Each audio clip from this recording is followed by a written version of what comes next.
Hello and welcome to Elden Kings and Elden Ring Discussion. You are tuning in to part 2 of the Elden Ring Parallels series with AesirAesthetics. Last time we left off... Yes, welcome to the Roundtable Hold, Aesir. It's good to be back, You know, last time I gave you the good chair. Now I'm on the bad creaky chair, but I'll try not to move around too much, so there won't be much audio for you to edit out. It's just a secret Easter egg for the viewers that are really paying attention. It's one of the deeper lore aspects of the podcast, actually. Yeah. You see Morgoth walking down, listing all the chairs, and then he's like, oh, and that creaky chair. Anyways. Yeah, that one creaky ass Elden Throne. So getting back into our conversation about Elden Ring Parallels. Like I said before, there's so much content to cover. We left off last time having covered some of the Carian royal family. So I feel like it's somewhat fitting to talk about Ranni if she has any actual inspiration from previous games. I don't think she does. She feels like one of the more unique characters, but I thought I'd ask your opinion, since she does follow the model of a witch, and witches are one of Miyazaki's favorite sort of tropes if we have Yuria to go off of. Yeah, Yuria, Carla. What's her name in Dark Souls? Is it Beatrice? Yes, I had forgotten about Beatrice to some extent. So does everyone. She's a lesser-known lore topic. Yeah, she's a good summon. You know, if you don't have ranged attacks for the Moonlight Butterfly, just summon her and she'll do it for you. Pretty much. Ranni. So we talked earlier in the last discussion, we talked about how what's the name? The Halabrand? Was that its name? Yeah, the Halabrand of the Undeath. That or the Mending of Undeath. Yeah, so when it splits off, it splits into two centipedes. And we talked about how centipedes, they're like the Japanese term is mukade, and they are kegare. And we talked about impurity and how, you know, Godwyn really embodies all of that aspect of, you have that theme really distilled down into Godwyn. Whereas Ranni, so this is like the theme of Kegare has been in previous games, and last time we saw what we see in Elden Ring was in Bloodborne, where you have Mensis, and you have Bergen, and you have the choir, or you have the healing church, and you have Mensis, you have Loran, and you have Ys. Here are stagnant societies. That's Loran, that's Mensis, that's the healing church. They're stagnant, and because they've stagnated, they've become just these seedbeds of impurity. But on the other hand, you have the land of Ys, which has transcended to the cosmos. And you have Bergenworth, who are, like, they're also sort of stagnant because they've meditated, but they don't do anything, so they just sort of rot. But then you have the choir, and, like, it's the same basic idea that if you pursue the path of changing the world, you can become this grubby, vermin-infested parasite, or you can transcend into some different, like this sort of celestial path for you, where you can transcend to reach the next stage of existence. And I think that's very much the Ranni ending, where it's really about enlightenment and such. You know, I like that theme. You're taking the idea of discarding her flesh through the centipede wheel of death, you know, Yes. to pursue enlightenment through the mind. It's a different take on it to some extent, but you even see that a little bit in Sekiro with the monks at Senpo Temple who have abandoned Buddha to seek enlightenment through immortality, and in doing so, they take the Mukade, the centipede, into themselves. Yes. Because everybody in Sekiro wants immortality, but immortality is parasitic. It's either a centipede or it's like dragon rot, where you're just leeching off the ambient life force of those around you, like, or it's like the carp, the pot noble who wants to become a carp. What does he ask you when he becomes a carp? He asks you for the scales of other carps, because he's feeding off the life of the things around him. And for Ranni specifically, this idea of enlightenment is also because she's like Ranni of the Dark Moon. And the moon is a symbol of enlightenment. I think it's whether it's in Shinto or in Buddhism, the moon is a symbol for enlightenment, which is also why you have Willem in Bergenworth. He's on the Tsukimi, it's called, and it means moon viewing. It's the moon viewing platform. It's a place where you sit and you watch the moon, and that's also the term used in Sekiro for the tower where Kuro is staying in. It's a moon viewing tower. Oh, I never knew Yeah, that. yeah. That's sort of fascinating that you bring up Willem and the moon, because the moon is all sorts of things in Elden Ring. It's got 3 different forms, technically, and Rennala and her full moon is an entire beast to get into. Do you have any ideas about, like, how the moon itself translates to multiple games beyond, like, the idea of moon viewing as a sort of enlightenment thing that smarter people do? You know, Kiro is quite the intelligent child. He studies in the moon viewing tower, and Yeah. you know, obviously Willem is the guy that he was the master of all Bergenworth, so he's definitely, you know, I bet he has a couple PhDs on his wall. Yeah, so Dark Souls 3, Bloodborne, and Sekiro all end in a white field where you're fighting the final boss, and the moon is like a big focal point of the scene. I don't really I don't really know explicitly if it's always like meant to symbolize the same thing, but there is this continued thread of we are overcoming something in this battle. So whether we overcome the hunt in Bloodborne, whether we overcome the cycle of fire linking in Dark Souls 3, and whether we overcome, I guess, Ishin. You overcome the dragon rot and that sort of the curse of Ashina, in when you fight in Sekiro. And just a bit of a sidetrack here. The white flowers, right? White is symbolic for death, and I really like in Sekiro that the first time you fight Genichiro in the white, it's Chinese silvergrass, I believe. You fight him there, and it's like, oh, it's white because it's meant to symbolize death, because it's about how dangerous everything is. But then you go through the game and you see how like the removal of death from the natural order of the world has just corrupted Ashina from to the foundation. And then you fight Ishin at the end, and you're like, okay, no, actually, this is a good thing that I'm surrounded by all this sort of symbolism for death, because death is what is sorely missing here in Ashina. If things were allowed to die, the stagnant rot would end.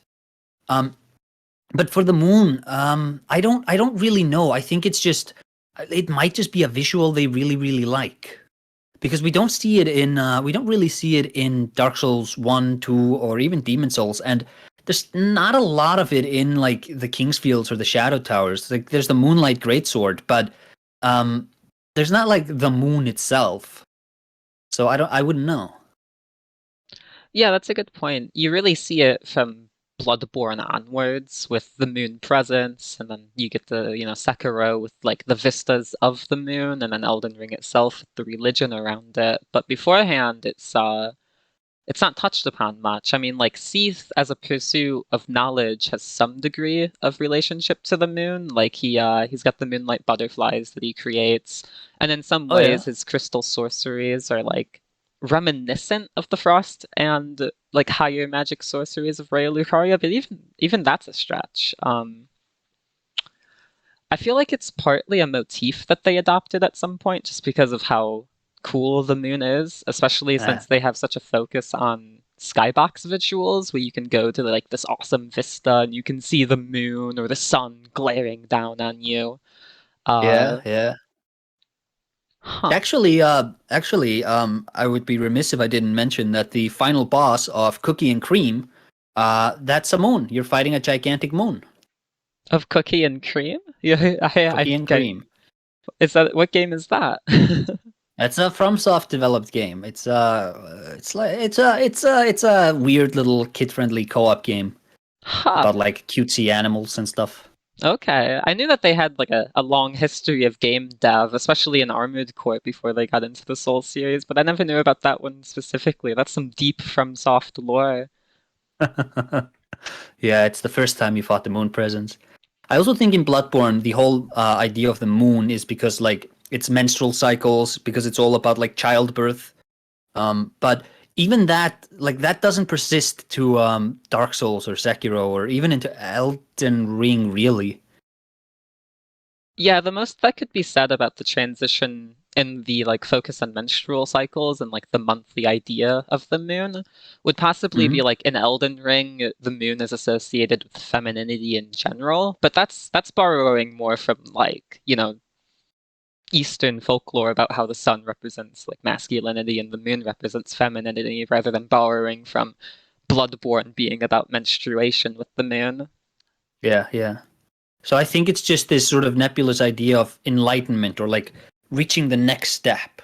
Like this, just you're just crossing this gap, and the moon is meant to be there to sort of nudge you into thinking, oh, I'm becoming something more with this battle. So How whether that's yeah. Following that idea of the moon being a source of enlightenment, how do you then feel about how it's portrayed in Elden Ring to some extent? Since Rennala with her full moon is in some ways depicted as like a fool's idol. She looks a lot like the literal fool's idol from Yeah. Demon Souls, and her moon is what leads Raya Lucaria astray. Like, she stops studies into the primeval current, which is the highest form of glintstone sorcery that acknowledges that glintstone is not from the earth but from the sky.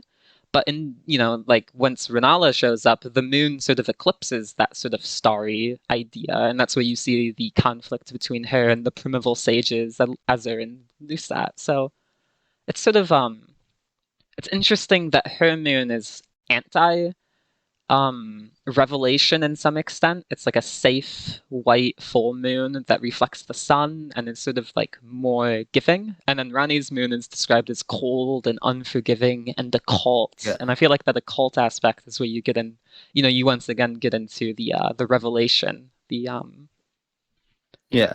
Yeah, well, it's a dark moon, kind of like Gwendolyn. But I used to when I first saw the term dark moon in Elden Ring, I immediately started messaging Loki like, "What does this mean? What does this mean?" Because I immediately connected it to Gwendolyn, and he was like, "I don't think it means anything. I think they just translated the word the same." But yeah, it might be this idea of like you have the moon, which is enlightenment, but on the other side of the moon, you just have this sort of because that's also where the moon is colder, where the sun doesn't shine on it.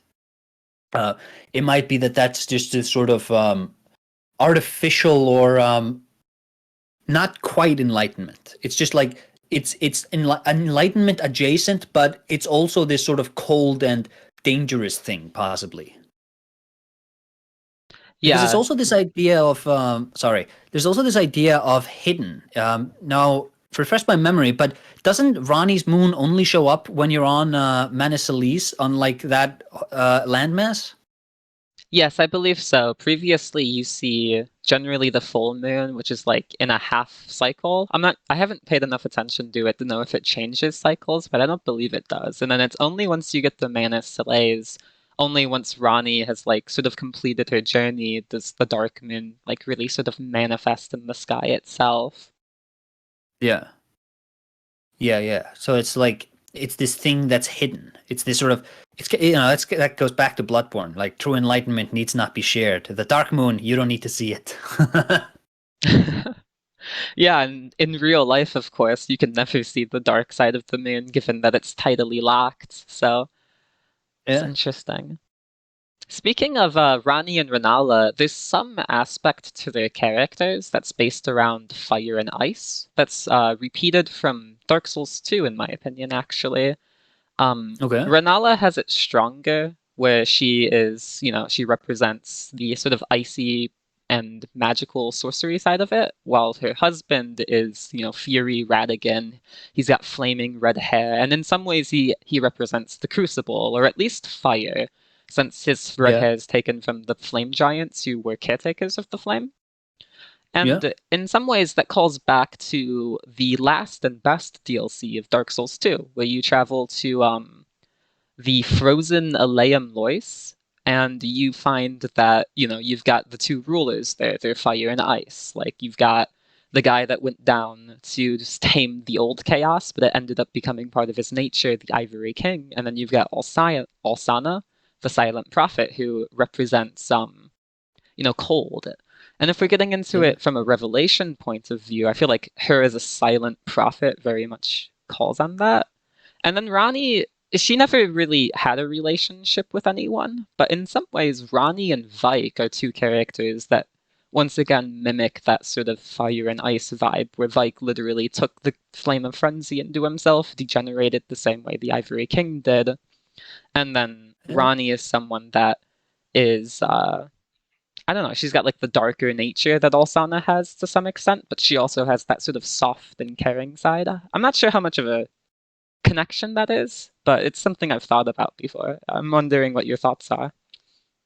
Well, first of all, I take offense to the Frozen King DLC being the best one. I think people only say that because it had the best boss in the game, but I don't think the build-up to that is that good.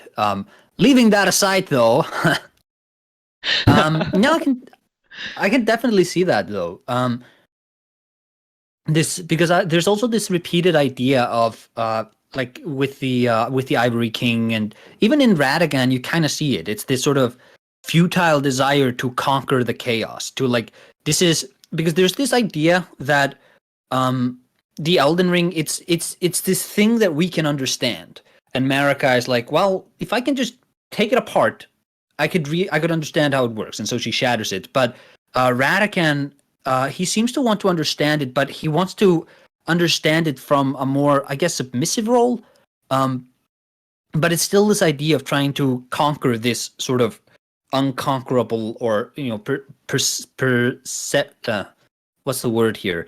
This thing that presents itself as being unconquerable, and that sort of tragic, futile quest to do so. Yes, in both cases, you see Vike, who pridefully thinks he can tame the flame of frenzy, but ends up falling to it. And then Radagon, too, is prideful. He thinks that if he is powerful enough, he can hold on to the control of the Golden Order against any foe, any challenger. And I feel like that's sort of reflected in how he's got that crosshatch pattern that he forges onto the Elden Ring, as if he's like stabbing these crosshatches through it to hold it in place, to prevent it from shattering further. Yeah. Well, finishing out with Rennala, she as the governess of Raya Lucaria, she's the leader of yet another Hogwarts, which that has been a favorite motif of Miyazaki in his games. You know, you see the Duke's Archives in Dark Souls 1, and then again you see the Dark Souls 3 Grand Archives, which are technically the same archives. And then you've got Raya Lucaria, where it's a center place of knowledge, and it very much tries to capture that, through the magical bluish hued aesthetic. Yeah. It's really interesting that his takeaway from Harry Potter was like, moving staircases. That's cool. And you also see it kind of in the research hall in Bloodborne. Oh, like in terms of like a research institute? Yeah, but also like a big research institute with a movable staircase. I'm trying to remember where that staircase is. It's the area before you fight Maria. Oh, I was thinking of the Bergenworth lecture hall, but no, that's completely right. The DLC, the research hall for the Yeah, that's a good point. I never connected that before because it's so dark. It's much more of a cosmic horror, dark science motif than let's go to wizard school. But it very much is the same motif of staircases. Yeah. I kind of feel like that the research hall was Miyazaki's apology, because I think he even said in an interview that the Duke's Archives was not really what they set out to make, but that they just didn't have time to fix it. But it is what it is.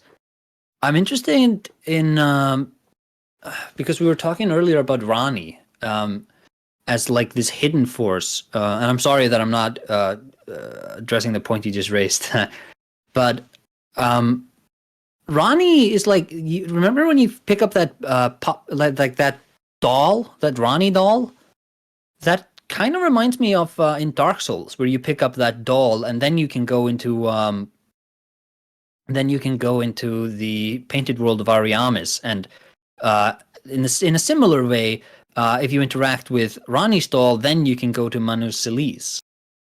Yes, and both of them share that snowy, wintry aesthetic. That's an interesting point. Yeah.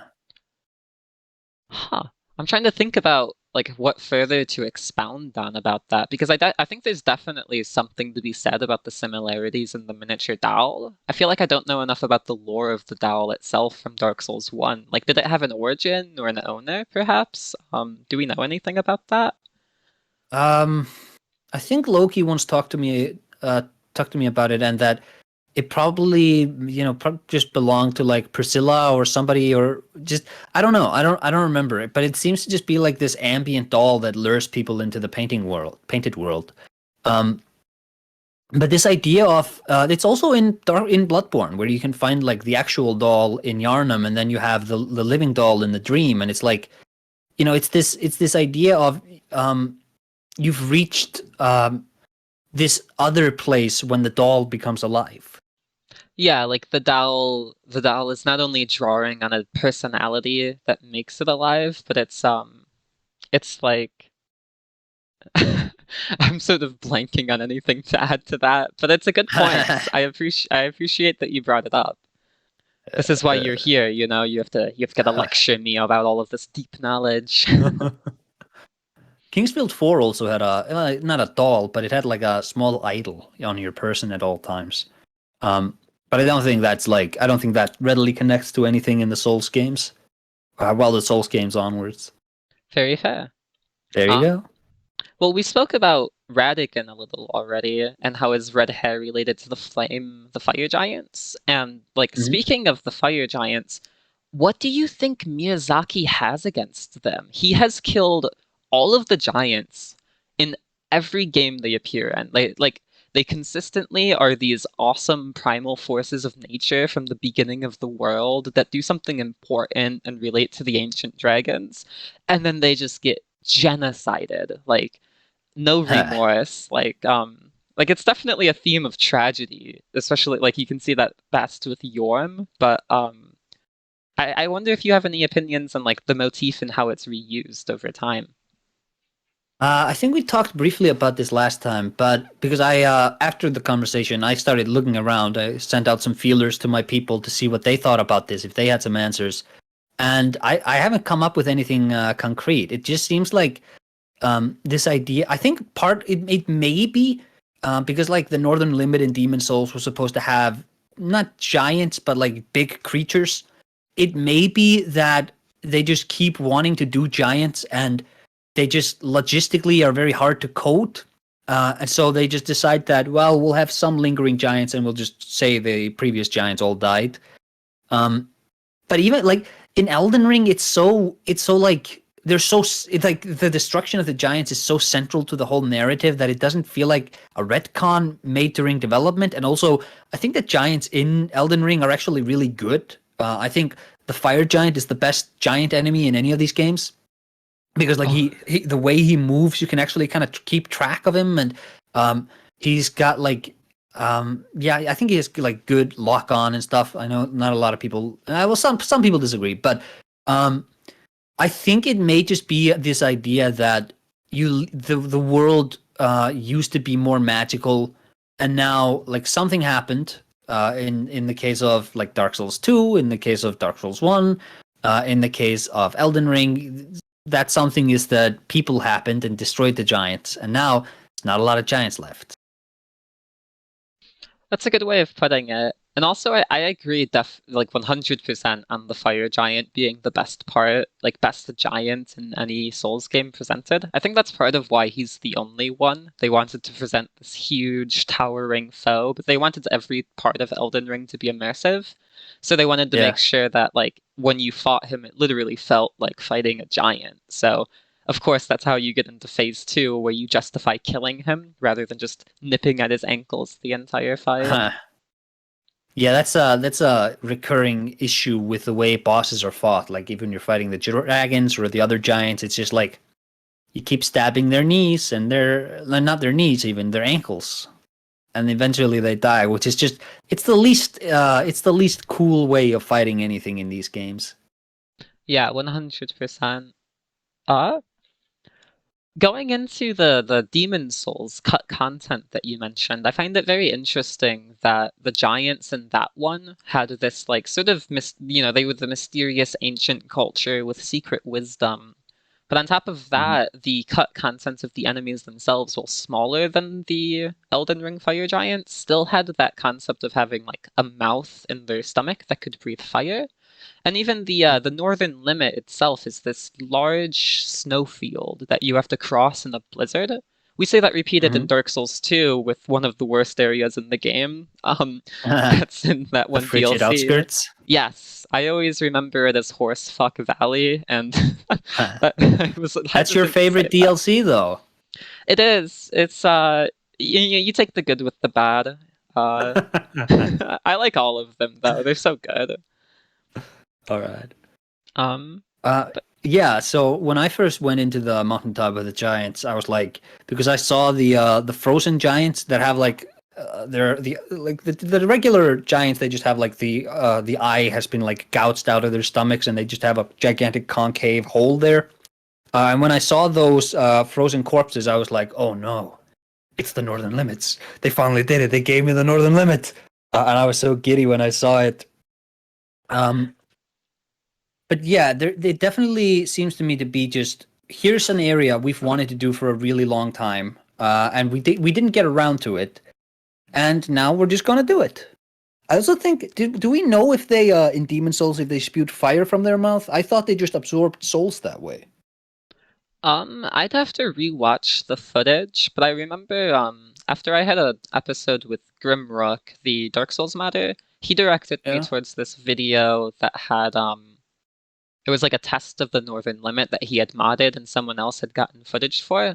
And in it, the one fire giant enemy that was left in the area, I think it had fire coming out of its mouth, but Okay. I'm not certain now that you ask. I'm not 100%. I only watched it once. Yeah. Yeah. Okay. Okay. Yeah, but this is a I don't know if we talked about this last time, but this is a big sort of FromSoft thing to do where we have an area we want to do, but we can't finish it. So we'll just keep it on the back burner and we'll release it as DLC or we'll release it as a different level altogether. Like, um, uh, how well do you have you heard about the Land of the Dragon? I don't think I have. Is that from a certain Oh, game or from it's from Bloodborne. really? The Land of the Dragon. That's interesting. Huh. Yeah. So there's a build of the game, a very early build, where when you go to the Grand Cathedral, uh, what you find is not Lawrence's skull. What you find is instead, you know those face stones from the Nightmare of Mensis? Yeah, like the ones like it like represents people getting sacrificed and it has like these horrible like expressions of pain and they're like sort of Hmm. yeah, I Yeah. recognize them. You'd find one of those in the Grand Cathedral instead. And I don't know exactly the logistics of how you progress through the game and the sequence, but from memory, the idea was that at the end, just like in the Hunter's Nightmare DLC, how that area has an elevator attached to it. That it also has an elevator attached to it in the base game. It's just been deactivated, and you can't see it. But that is an elevator that's just been hastily modified to not be an elevator from memory. It's been a while since I was looking through these files. But the idea is number one, Ebriadus is down there, like it's underneath that area, and Ebriadus's internal ID is Cause. So that used to be where you fought Cause. But there was another way you could go, where you could go because we've seen how the layout of Yarnum itself was. The Grand Cathedral was kind of up to a mountain, and you would have assumably been able to go up the elevator to reach that mountain. And if you walked for a bit on that mountain, eventually you would find this castle, which is the land of the dragon. And that might have been repurposed as Canehurst, but then Canehurst itself might actually be the Grand Archives from Dark Souls 3. Because when you look at Canehurst, it's just, why is every room here full of books? It doesn't this doesn't look like a castle. And we also have concept art of Canehurst. We have the Bloodborne variant of it, but there's another variant of an area that looks exactly the same. It just has small things changed, and the main character is the knight from Dark Souls 3 instead of a hunter, and that's a Dark Souls 3 level. So it's okay, so they repurposed a level from Dark Souls 3 into Canehurst. Is it possible then that an area from Dark Souls 3 used to be in Bloodborne? And you start thinking, and you're like, well, Land of the Dragon, we have Archdragon Peak. That's one of those areas. I don't think it would have been that one though. We have the Grand Archives and a lot of Lothric areas. There's actually a great video on the Sinclair lore where they talk about this. It's just Sinclair lore, Land of the Dragon, but it's a very FromSoft thing where we have every bit of the animal is used. Just because if they can't use this area, this concept, this enemy, this story, if they can't use it in this game, don't worry, you'll see some other form of it in the next game. That is fascinating. I love how they retool and repurpose different designs that they work with. That's a very clean way of using them, and you barely notice while playing. And Canehurst definitely has a ton of books. Those guys liked to read quite a bit. Yeah. I feel. Oh, go on. Yeah. I was just gonna say, if you, I don't remember if we talked about this last time either, but those knight enemies in Stormwale that have a little dragon on the top of their helmets, that used to be the boss of Canehurst. Oh, okay. Yeah. That's interesting. He had a peg leg, and he rode around on a gigantic horse. Okay, so the peg leg, of course, is somewhat reminiscent of Commander Njal at Castle Sol, who traded his leg to free his prisoners, and then he also has a peg leg. And if you look at his armor set, it's a banished knight set, which is the dragon knight dudes. He just isn't wearing the helmet. He's got his own general's helmet. That's very interesting. Yes, I actually just have this image here, and you can tell me if this looks familiar. It's not in front of me. I don't want to spend too long looking for it. We'll have to save it for part 3. We'll never stop. We'll never stop. No, that's totally valid. Would it have been a picture of the cut boss of Canehurst, or is it something else? It's him. I found it. Oh, Boom. You found it. And you can kind of see Njal in that. Yeah, that even reminds me of the Clean Rat Knights. I'll try and put this picture in the podcast video on YouTube for any of you watching there. But that character not only has the banner that O'Neill likes to use, where he buffs his allies, but it's got the sort of cape of the Clean Rat Knights, and that dragon helmet motif is definitely reminiscent of the Banished Knights. Yeah. And I used to think that because he rode this creepy horse, I used to think they reused him for Gyobu Masataka Oniwa in Sekiro. But now I'm there's so many Elden Ring characters that I think draw a lot more from him than Gyobu does. So I'm willing to say Gyobu probably was just his own thing.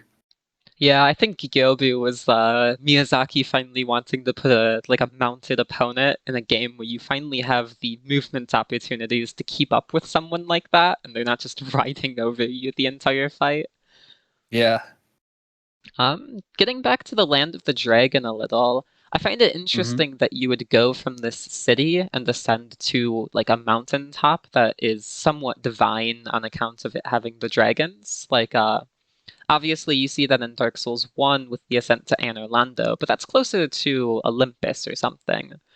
Yeah, But then yeah. if we look at Dark Souls 2, and I guess all roads lead back to the Iron Keep, but Dark Souls 2, the Iron Keep was originally intended to be on the caldera of a volcano that you would ascend to through the Earthen Peak Tower. That Yeah. even has an elevator taking you up. You know, we talked about Dark Souls 3's Archstone Peak. Mhm. And then finally, we've got Sekiro, where the Fountainhead Palace is built on the tallest mountain in Ashina, which is already a mountainous land. And that's Mhm. where the Divine Dragon is. So it's somewhat its own land of the dragon. Yeah. I don't know if there would have necessarily been a dragon in Bloodborne though. I think the idea is just like dragon, like Dracula gets his name from that. And it Oh. would have just been like, oh, it's vampires, and that's a bit before they go, because I think there's like the earliest build of Bloodborne.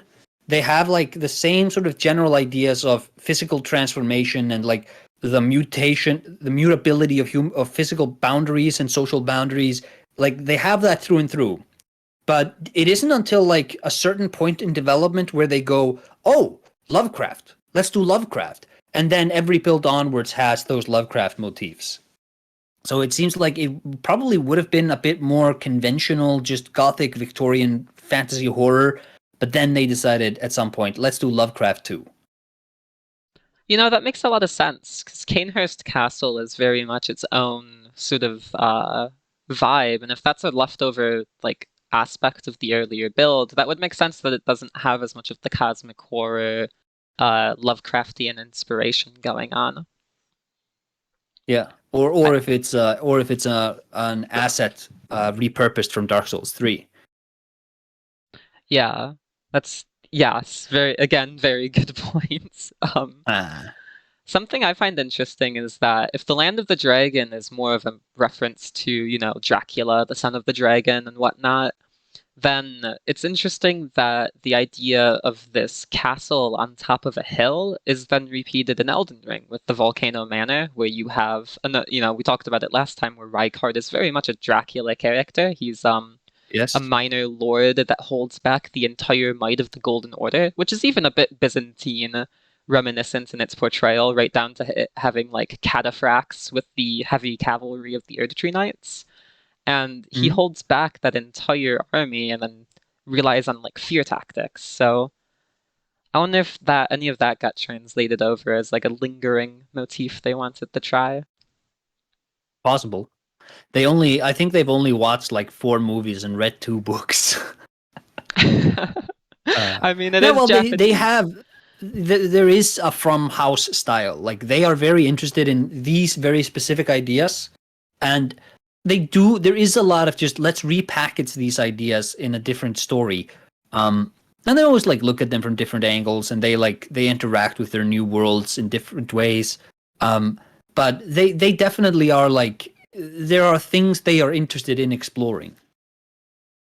Yeah, it reminds me of Fire Emblem a little, if you're familiar with that series, where most every game has some aspect of the previous games where it's about a lord whose kingdom is invaded and they rise up to kill a petty king, and it turns out there's an evil dragon supported by an evil wizard behind the entire plot.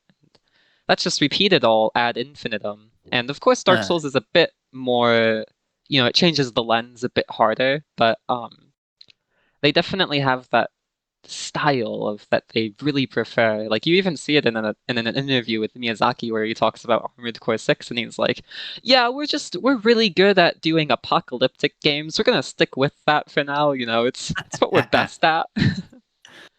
yeah, I mean, it's not wrong. And it's also so interesting that there is like, Miyazaki is like the face of Fromsoftware, but um like there's no Santa Monica style, right? There's no Naughty Dog style, right? Their games just explore whatever they want to explore.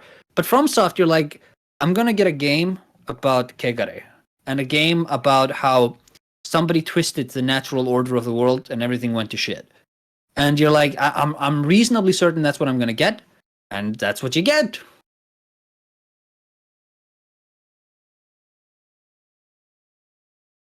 Yeah, yeah, it's all about a singular character or maybe a duology of characters having their own path that went far beyond before your time. They mess up the world, and there's some amount of like justification for what they do. Like maybe they did it to preserve the world, maybe they had noble intentions, but nevertheless, it's now led to stagnation, to kegare, as you say. It's Yes, yes, yes.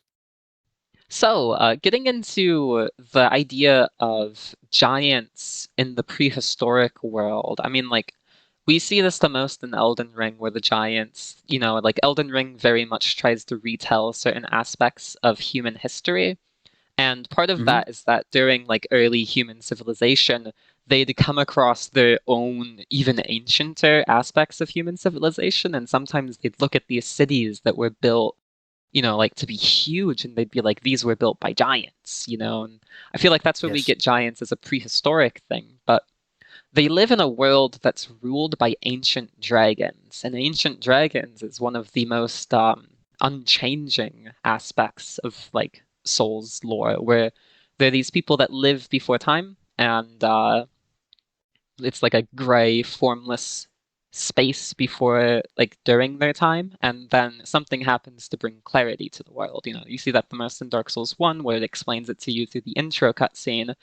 You see it a Mm-hmm. little bit in Demon Souls, where instead of dragons, you've got the Great Old One, but Mm-hmm. he, she, they give clarity to the world through soul, and then you have Elden Ring, where the ancient dragons are more unique in what they are. Like there were different colored ancient dragons depending on one of the like defense talismans, and they ruled over like a land that wasn't unchanging. It was just prehistoric, so it's a different version of unchanging. Um, yeah, I don't Yeah. know how to phrase that into a question, but it's a topic Uh, that I thought would be interesting to bring up. yeah, it's always this idea of like the ancient dragon in Dark Souls 2. I don't quite remember how he's like the what exactly was being said, but I always love the way it's phrased, where it's like the shapeless gray murk moves or something like that. Yeah, like the Because that mirth is shifts and stirs, I think. yeah, because you've entered the arena and like you are a creature of disparity. Like the first flame brought disparity with it. You had hot and cold now. You had light. You had shadows. You had life. You had death, and you got like wisdom and you got foolishness. All these like binaries and disparities were born once this thing was created that was different in nature completely to that sort of gray murk that predated it. And the dragons, they seem to just be creatures of that more fixed state of the world, to the point that even in like in Dark Souls they have scales. Don't they have stone scales in Elden Ring too? Yeah, in Elden Ring, it's a bit more complicated, where like they have scales of gold to represent their immortality. Like Marika was not the first golden immortal; she took that from the ancient dragons, and that's why worship of Yeah. them with the ancient dragon cult doesn't contravene the Golden Order. But then they also have the gravel stone, which is like ancient dragons when they die, they turn to stone. They become the literal like sort of bones of the earth, and that's sort of represented through Gravelstone, which is described as either their scales or just their like body itself. I can't recall off the top of my head. Hmm. See, this is where everybody realizes like, once more that I haven't researched Elden Ring as much as I have the other games, because Me- this is news to me that that Gravelstone thing. oh, okay. It's yeah, it's one of the common pickup crafting items in Caelid and Dragon Barrow, since Caelid is where Eocade was, and Dragon Barrow is like the lingering spot of the dragon's power. It's like, in my opinion, it's after they called after the Golden Order took power, they were like, well, dragons aren't all that bad. We've got two dragons serving us now. Maybe we should give them their own land. And it's called Dragon Barrow, as if it's where they're buried in a way. Like it's a Yeah. respectful graveyard for them in a way. Yeah. yeah. I go there often to get like what does he drop? 90,000 souls or something like that? Yeah, I think the black flying dragon is 90k, and then the Knight Rider that is right near it also is 90k. So there's some easy quick levels for the early game. Yeah, yeah, yeah.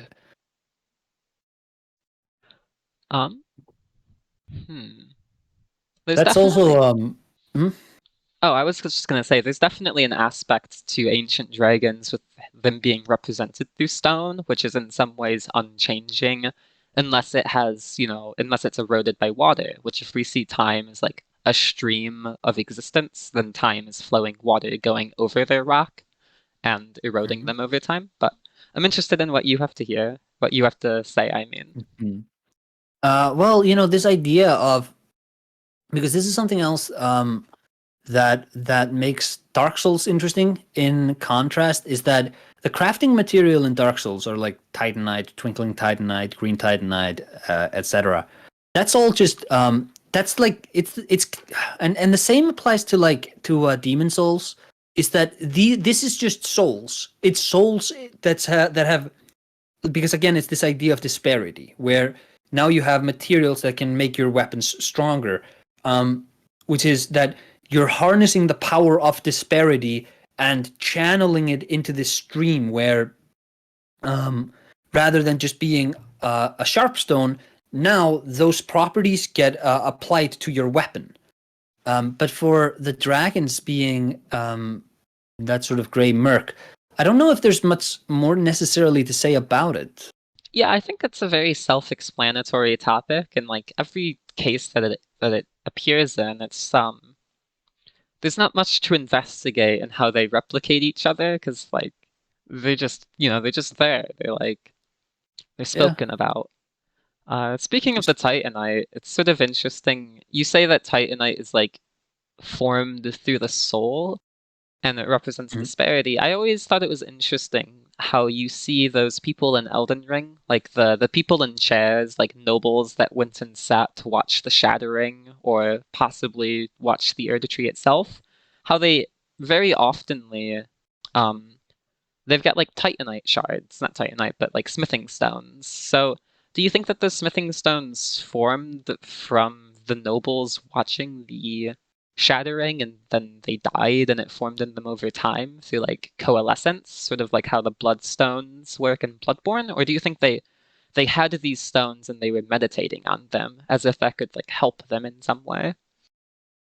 um well they're not I think I misspoke. They're not created the Titanite are not created from souls. They're created from the first flame, just like the souls are.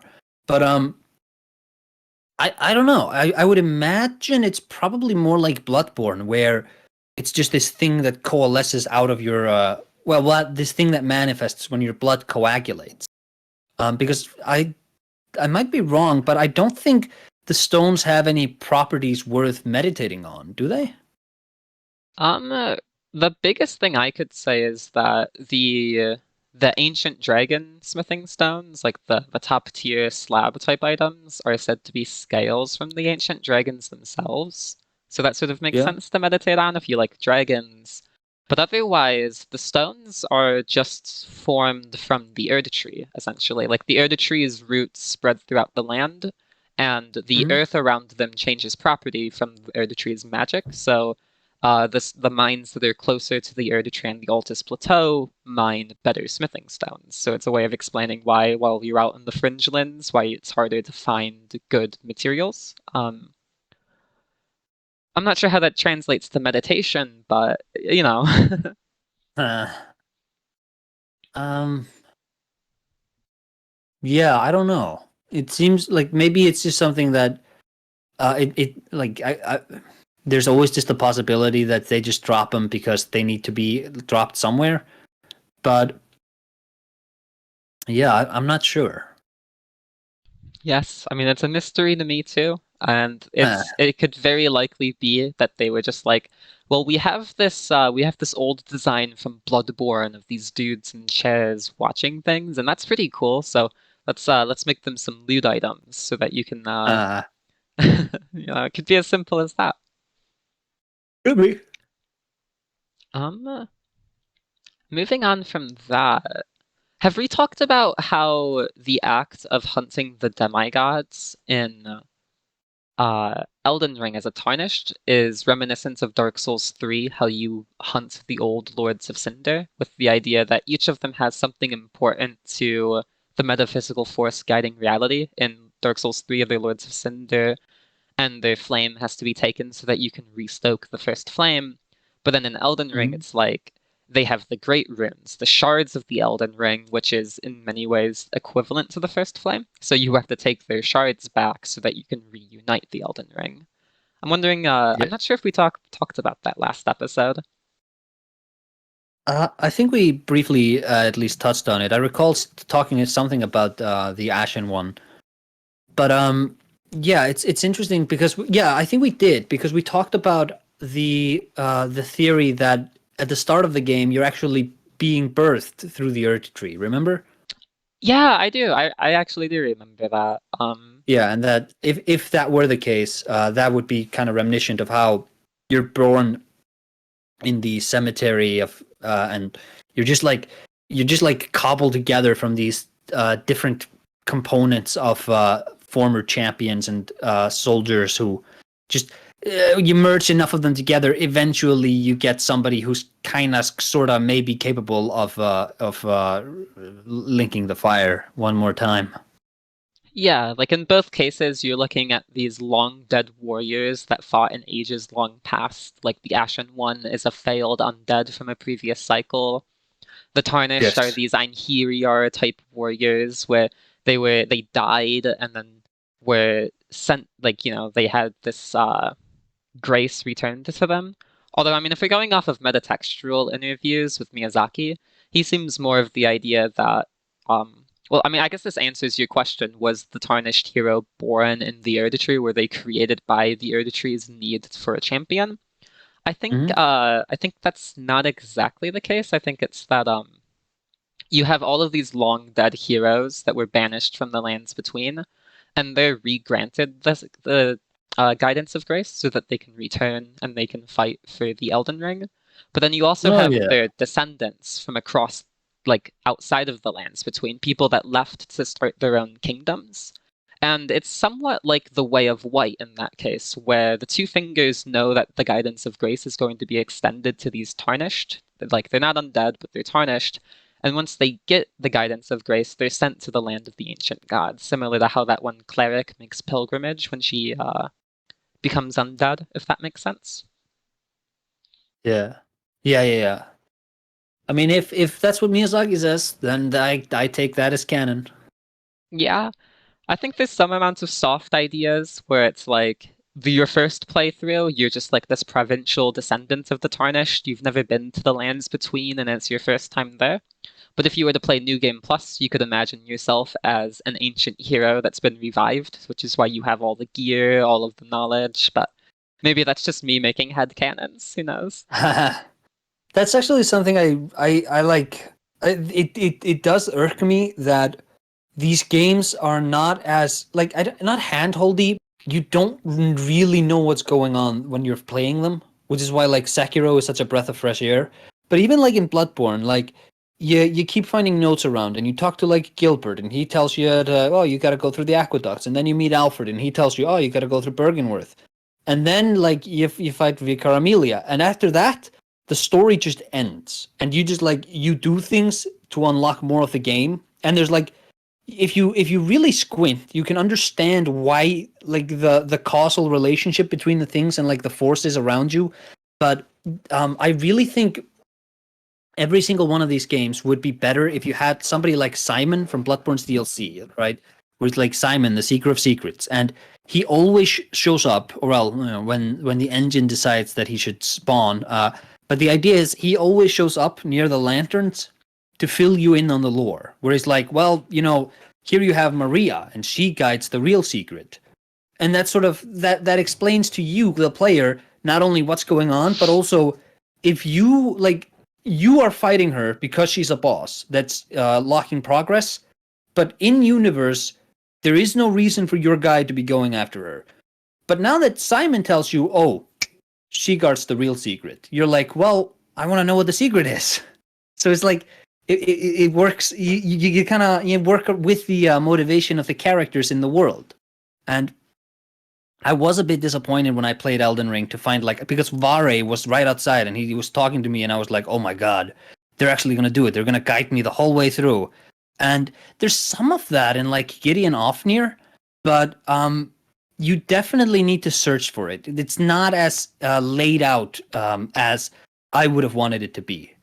It's not a flaw. It's just like an irk that I have with it. Yeah, it's somewhat in subjective taste in the presentation of the story. Like, how much should they tell you about what you're doing? Like, in all of the games, you can sort of justify the general concept of why your character might do something, but to do that, you sort of have to know the story before it happens. Like, if you have to imagine this guy is just going around, like, you're literally just murder hoboing most of the time, you know? Like, you don't know what's going on. You're like, ooh, bosses, levels, I'm going in the right direction. Yeah. Imagine if every boss got the fanfare around Radon, where it's like, no, there's a festival and there's a cutscene that plays, and there's like a guy that sits there and it's like, he used to be a great warrior, and now we go out and try to kill him because he's lost his mind. It's like, oh, I get it. I get what this guy's about. I understand his story.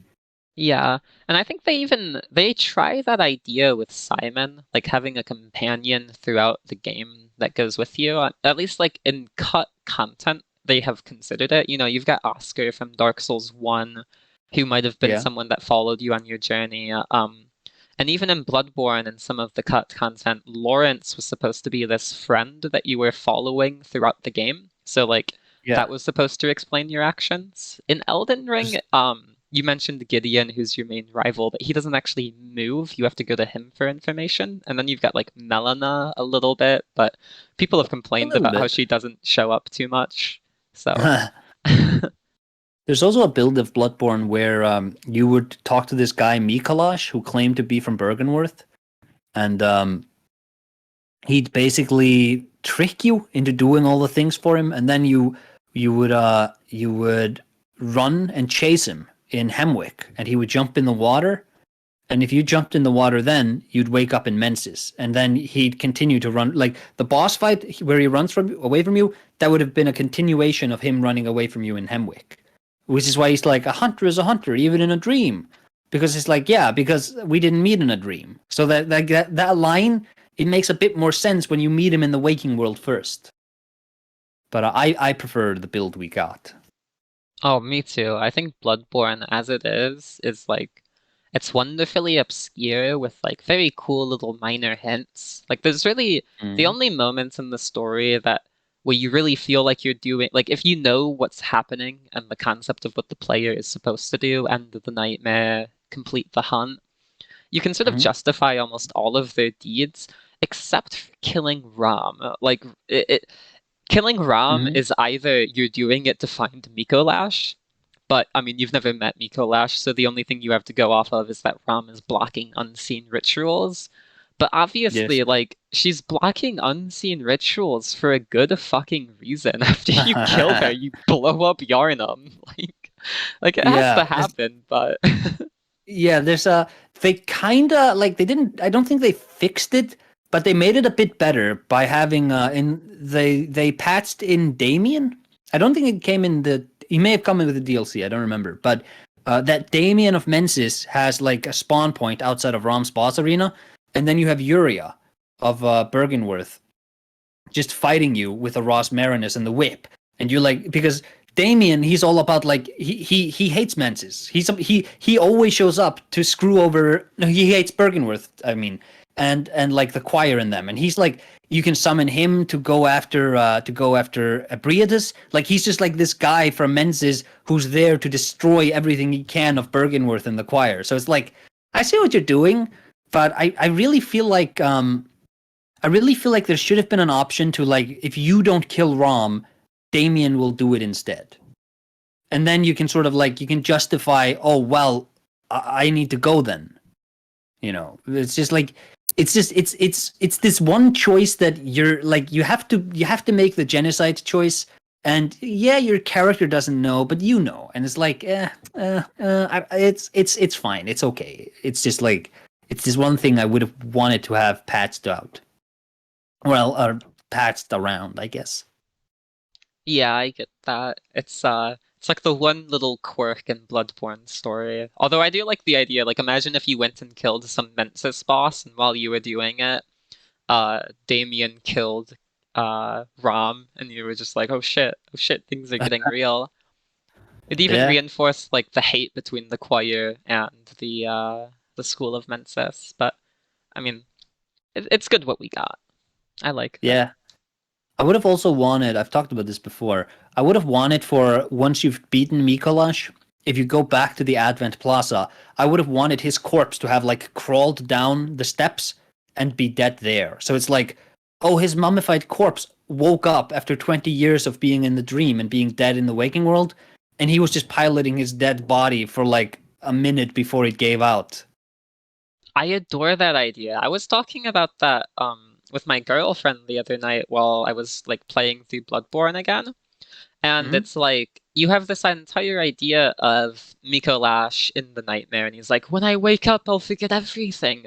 But like, you know, he's just got this mummified corpse. Like he's not gonna wake up, which I mean I guess is part of the you know, the irony he gets his comeuppance.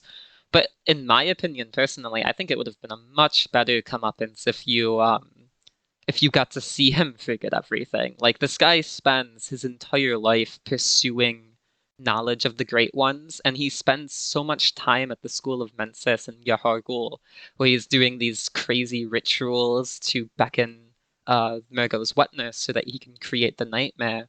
He goes through so Well, much to accomplish it just for it to be undone. yeah, he's trying to beckon cause. He just doesn't realize that he hasn't done it. And I love that idea of like you're shining a flashlight to try to get the attention of a great one, and cause doesn't notice you, but something else does. And it's just like, oh crap. That's kind of a scary premise. That is. That's interesting. I feel like we'll have to talk about that more at some point because I've always seen it as like the dream is the transitory state between the physical world and the ascended world of the Great Ones. So in going to the dream and creating a nightmare realm, you can have a closer contact with them, which is why you see like the Mhm. eyes growing out of the walls, and then Micolash, while he's there, he's like, Kaz, do you hear me? Do you hear my prayers? I'm here. Would you grant me eyes? You know, it's but like if Yeah. the entire ritual was meant for Kaz in the first place, and then she spurned him, only for another great one to come, and all that's left is him just beckoning her, trying to hope that she comes. I like that idea. It's Yeah. It's also possible that in the ritual they were trying to create their own great one, and that's the nameless one. the one reborn, you mean? I'm sorry, the one reborn. Yeah. Yeah, no, I mean that's totally fair. The naming in these games gets a bit The convoluted. I always one that's my favorite reborn. that's one of my favorite bosses from an aesthetic design standpoint. Like this idea that man tried to create their own god and it's just this terrifying, grotesque mound of corpses. Like Yep. it's a Do you know very do you know what its internal ID name is? I don't actually. What is it? It's half baked devil. Oh, that is a cool internal name. Yep. That's cool as hell. Because, like, out of all of the half-ascended great ones you find in Bloodborne, you know, you've got Ram, Ebrietas, and technically One Reborn. One Reborn's definitely doing the worst. Like, it doesn't have much power, and it's, Yeah. yeah. Something else though, which connects Elden Ring to Bloodborne, and because we talked earlier about like enlightenment, it's this idea that the higher up you go, the closer you are to being enlightened. Um, and you see this in because in Bloodborne, like the Great Ones, they live in the cosmos, like that's the realm of the Great Ones. And when you go to the Hunter's Nightmare DLC, what you begin to notice is that you're continually like ascending upwards once you after you fight Ludwig, and because you're going closer and closer to the sky, and eventually you reach the fishing hamlet, and if you look down into the water, you can see Yarna below. And remember, like it's near where you pick up the worldly jigsaw. There's like a snail lady that comes down from the sky and crashes down. She's She's dropping out falling at the from. fishing hamlet. Yeah. And then you in the orphan boss fight, you can see the sails in the background, and you can see those same sails on the Nightmare Frontier. And the Nightmare Frontier is the frontier of the Nightmare of Mensis. So it's like it's always going further and further and further up, to try to convene with the Great Ones. That's a really good point. Like, there's this idea that ascending is where the Great Ones are. Like, the choir has that revelation where they're like, the Great Ones aren't below us, their corpses are, but the realm of the Great Ones is in the sky. You've got like this idea of this higher plane, you know, the lake and how it drips water down.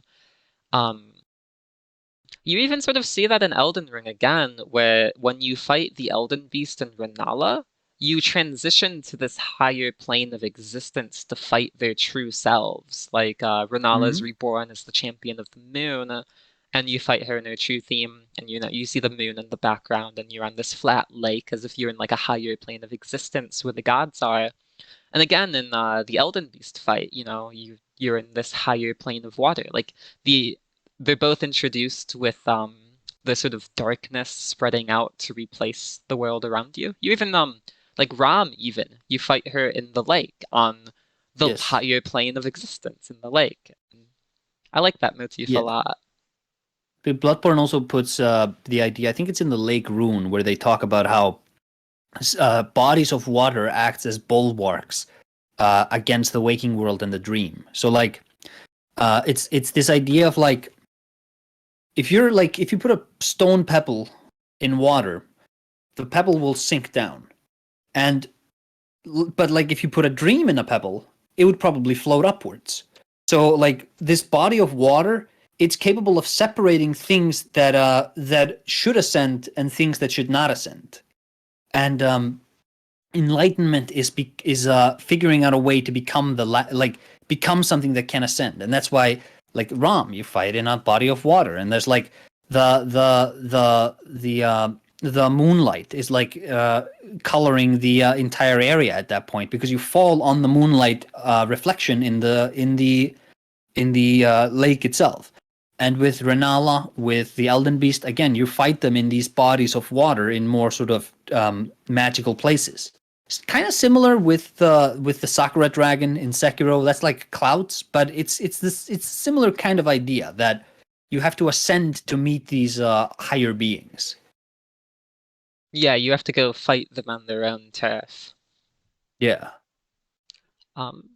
We talk about ascendancy and degeneration a lot, especially in Bloodborne, where the entire plot of the game is that now that the old blood has been introduced into Yharnam civilization, there is no going back. You either have to steel your will and seek for a way to ascend, like Ys did, or you have to, you have to give up. Like, Willem says that humans are not ready, they don't have the insight or the willpower, and you can degenerate into beasts as a result.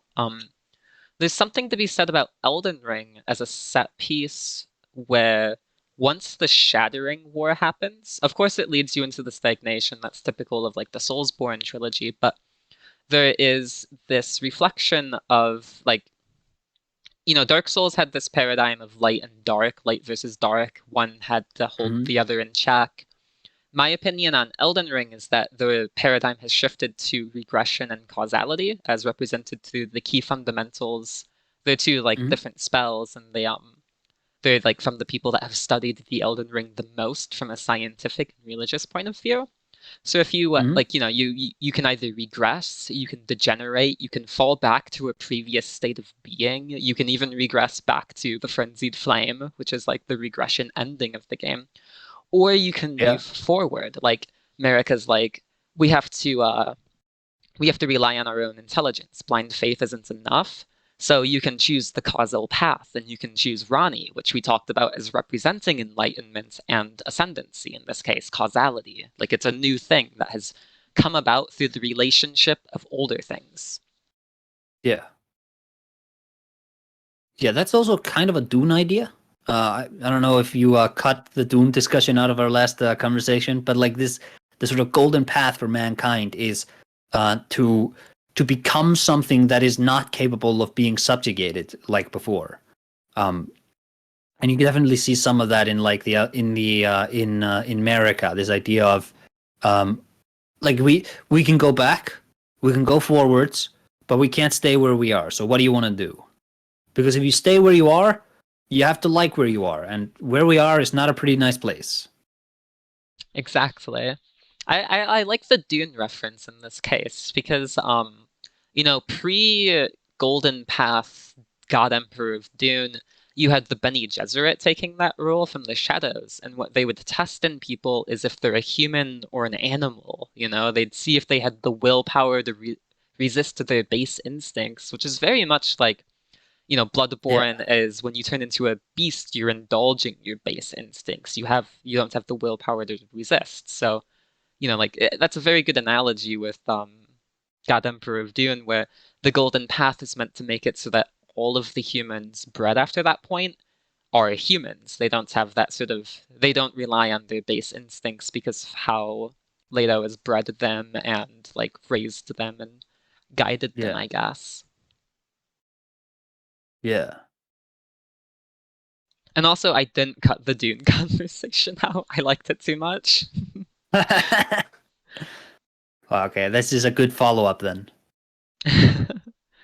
uh, so I guess we've talked a lot about ascendancy and what that means, but let's talk a little about the degeneration side of things. Degeneration, as we've talked about, is represented through Mukaday, through infestation and rot. And of course, we brought up the poison swamps throughout the game. Yes. But I don't. I've got to collect my thoughts. So I'm sorry.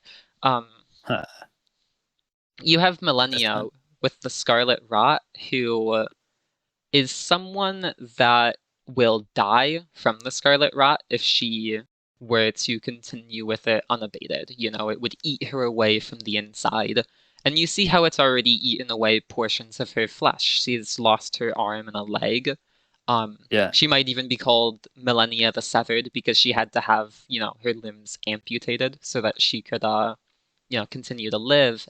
But then you have this idea where she's then held in stasis, like the golden unalloyed needle that Mikola makes for her. It doesn't remove the Scarlet Rot, but it prevents it from killing her. So she's now stuck in this like, does she try to ascend? Does she fight it through her willpower, through like the running water of her swordplay, or does she ascend slash degenerate into the Scarlet Rat Goddess, as we see during the games events, where it's I don't know. That's a half baked thought, but I'm wondering if you have any additions to it. Yeah, I like that idea. What you're talking about. There's also like Radon. I think the idea with Radon succumbing to the Scarlet Rot is that he's the strongest of the demigods. Like he's by far the strongest of the demigods. But strength isn't enough to be a lord. Um, and that sort of harkens back to Dark Souls 3 with Aldrich, where it's like, oh, he was a fire linker, not because of virtue, but because of strength. And with Radon, we see like, yeah, you're strong, but there are other forces at play here, and being physically strong doesn't mean that you can sort of corral and control all these forces in the world that are acting against the greater will. So you're not a suitable fighter for it. You're not suitable to be Elden Lord. For Malenia, um, I don't know. I don't know if I can add much to what you said. That's very fair. Like you said, you haven't researched the game as much, and honestly, I don't know if there's that much to add, at least in the framework of looking at it with parallels. Like, there's a lot to dissect from the personal lore and a lot of interpretations for how Millennia works, but, it's a Yeah, different beast from what our current scope is.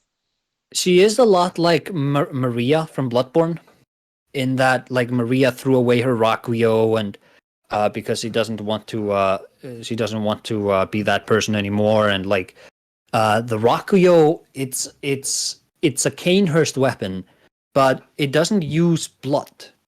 And that's like the whole thing with Maria is that, well, yes, she's from Canehurst, but she doesn't like the blood thing. But when you fight her, she indulges in the blood thing in phase number 2 because otherwise she's going to die.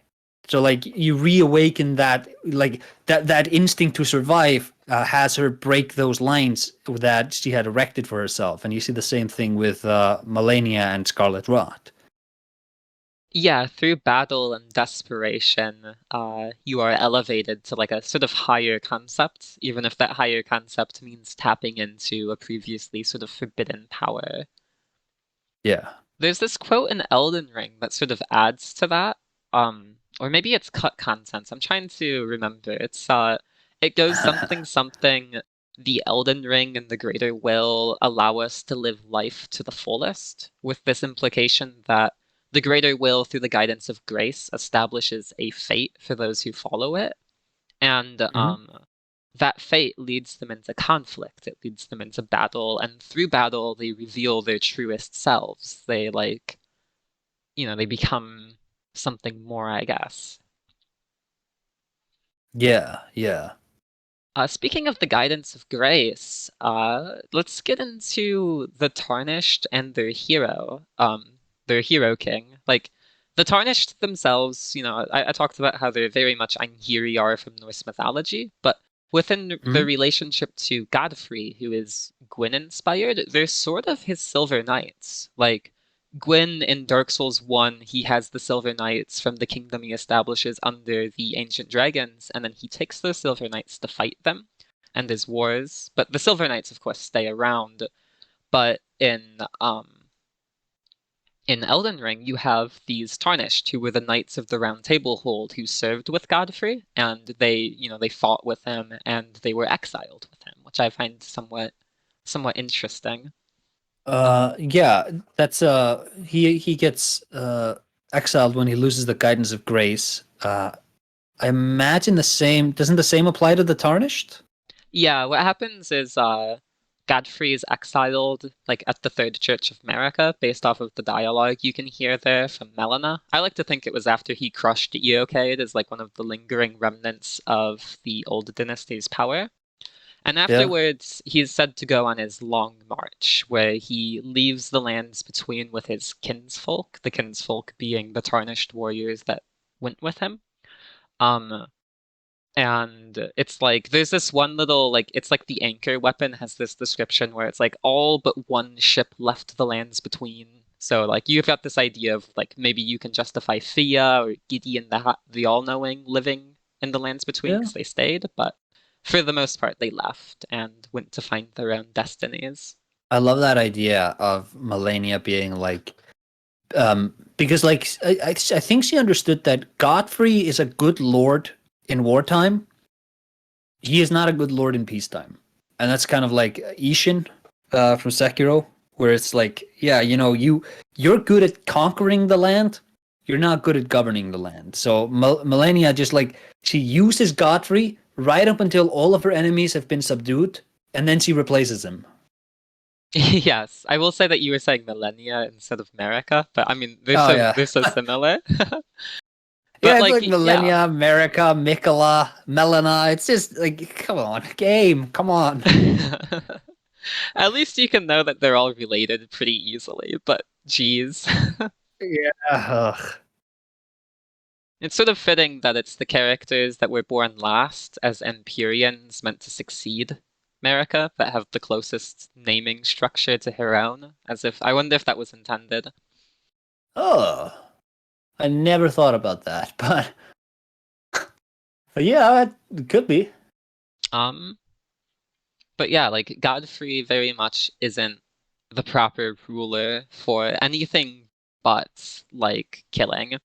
You even see in the lore where it's like when his last worthy foe was vanquished, the grace in his eyes sort of faded. He felt he wasn't like who he was. He lost his will in a way. And Hmm.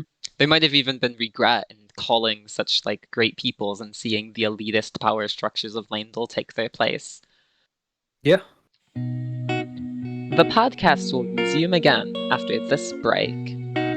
This is actually a new kind of intermission. It doesn't have any announcements, but it does have me reading some old creative projects that have to do with Dark Souls and Elden Ring, and the reuse of their tropes. So, to that end, I'm going to read to you the intro cinematic of Dark Souls 1, but rewritten to fit Elden Ring's story. So, starting from the beginning. In the timeless prehistory, the world was occluded, shrouded by the true storm. A land of wild winds, with life born from death, all ruled by the ancient dragons.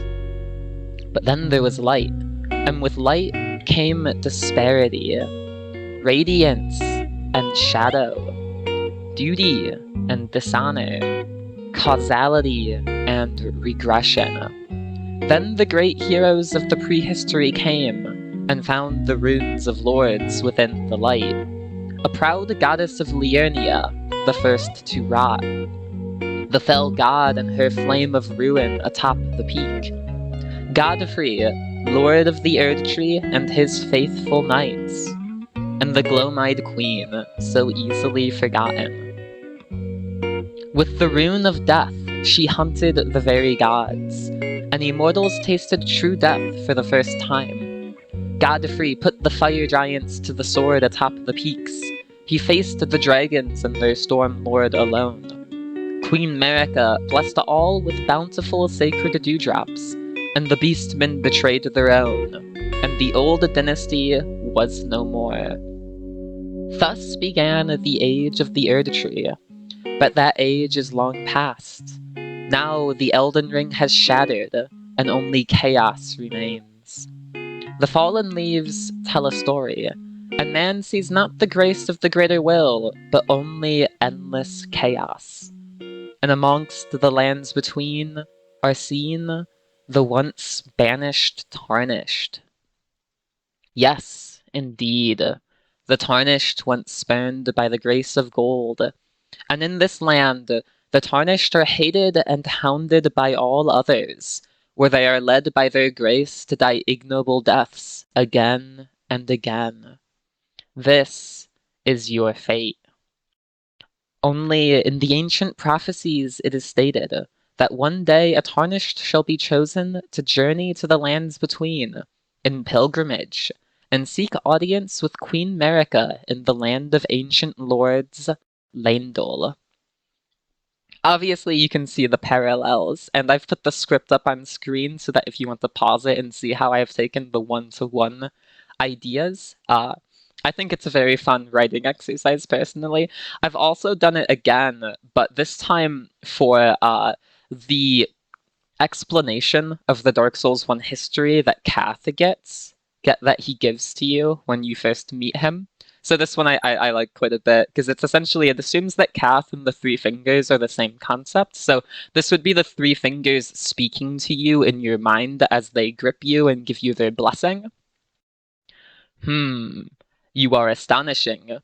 The truth I shall share, without sentiment. After the birth of the Erdtree, Queen Marika forged the Elden Ring, and banished the giant's fire, the frenzied flame.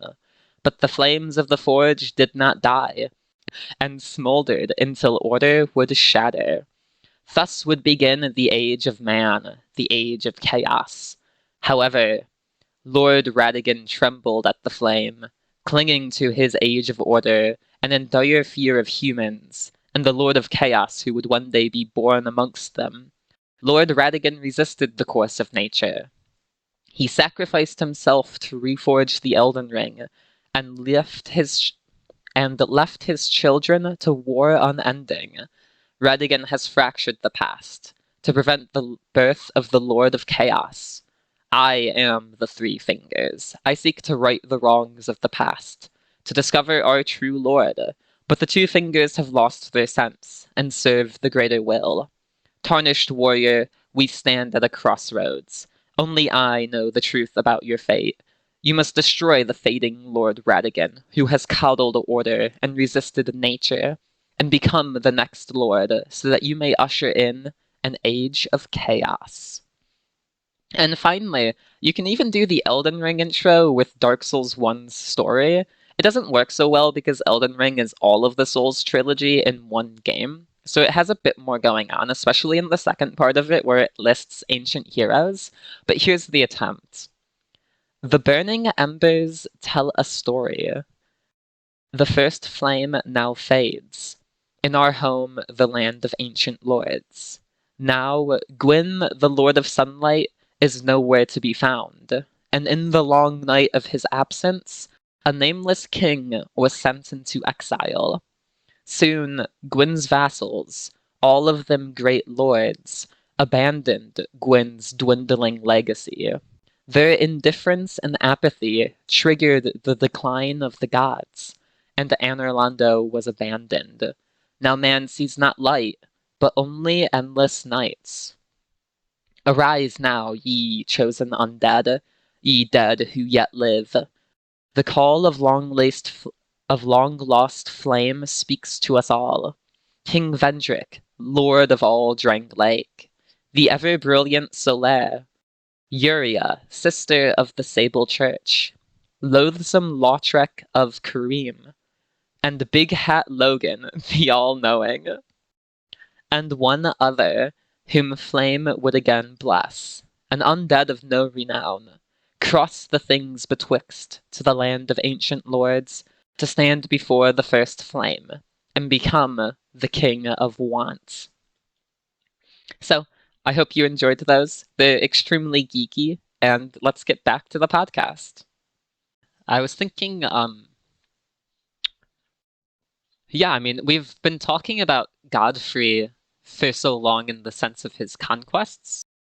Like we've covered how he fought the ancient dragons, how he genocided the giants, how he had his tarnished knights, and all of that's reminiscent of Gwyn. You know, Gwyn killed the ancient dragons. Based off of the Tomb of the Giants, he also genocided giants. He had his own silver knights that served him. In both cases, they're the king of, like, the Golden City, you know, Anorlando or Landel, and they're the lord of their respective metaphysical powers, like the First Flame or the Elden Ring. Mm-hmm. But in Banishment, Godfrey begins to take after another character, Vendrick, who, in DS2 has, like, one of the more potent stories, in my opinion, but what I find fascinating about that is that, like, you have Godfrey as this character who is very much Gwyn-esque, but at the end of his power, he follows like the melancholy journey of Vendrick. Like Vendrick's story is very much that he fails. You know, he seeks to overcome the curse of the undead. He doesn't properly sit the throne, and he does it because of Nishandra, because of Nishandra's darker nature as a daughter of the Abyss. So like, Godfrey doesn't willingly abandon the lands between, but he also doesn't fight to prevent it. Like when Marika banishes him, he could go to war with her. Like he could go and attack Landel, but like he'd lose, and he knows that. So he lives in his disgrace. Like I think Godfrey is very much what people want Gwyn to be. Because I'm very much in camp. Gwyn is an irredeemable monster. Just like you like the curse of undeath, for example. Just like how anybody can make an argument that he's the good guy when he does something like that. But with Godfrey, it's kind of like he is Gwyn, right? This is the same character, but he actually has a lot of like virtue and admirable traits to him as well. Where when he fights us, he doesn't like disparage us, and when we beat him, he's like, "Well, you're pretty strong. Your strength befits a crown." It's like the most honorable character in the entire game. But that's interesting that you connect him to Vendrick, because I was more thinking the Nameless King again, because we also talked about Godwyn, whereas like there's a banishment that happens, but no, Vendrick makes a bit more sense to me. Yeah, since Nameless King, I think we talked about it last time, but he more so follows Godwyn and how the loss of identity, the hunter of dragons. Personally, I like to imagine that Godwyn's favorite weapon was a sword spear, but, we'll never know. The guy's dead. I'll have to But scrounge through the Art of Elden Ring concept art book again to see if I can find it. oh yeah, that'd be I wonder what kind of concept art. All I've seen is this Prince of Death's throne, but I haven't looked through them as comprehensively as maybe I should. Mm. But yeah, I mean, part of what makes Godfrey so much of a Vendrick character is not only just the way that he accepts his fate and goes to die. Like Vendrick, after he leaves his capital, he goes to the crypts and he chooses to lay himself to rest. Godfrey continues fighting, but he has that idea of laying the crown to rest once he's finished his long march and ensured that his knights and Tarnished can safely leave the lands between. He then chooses to divest himself of kingship. He lays it to rest and he goes back to his origins as Hoarah. And I mean, if we understand the guidance of grace as fate giving you meaning in life, then it's sort of like you have Hoarah, who was alive during the prehistory before he was Elden Lord, and he goes back to that state in the same way that like Vendrick becomes a hollow. Like they both return to previous states of being, which is a bit of a stretch in that last part, but I don't know. I feel like it somewhat fits.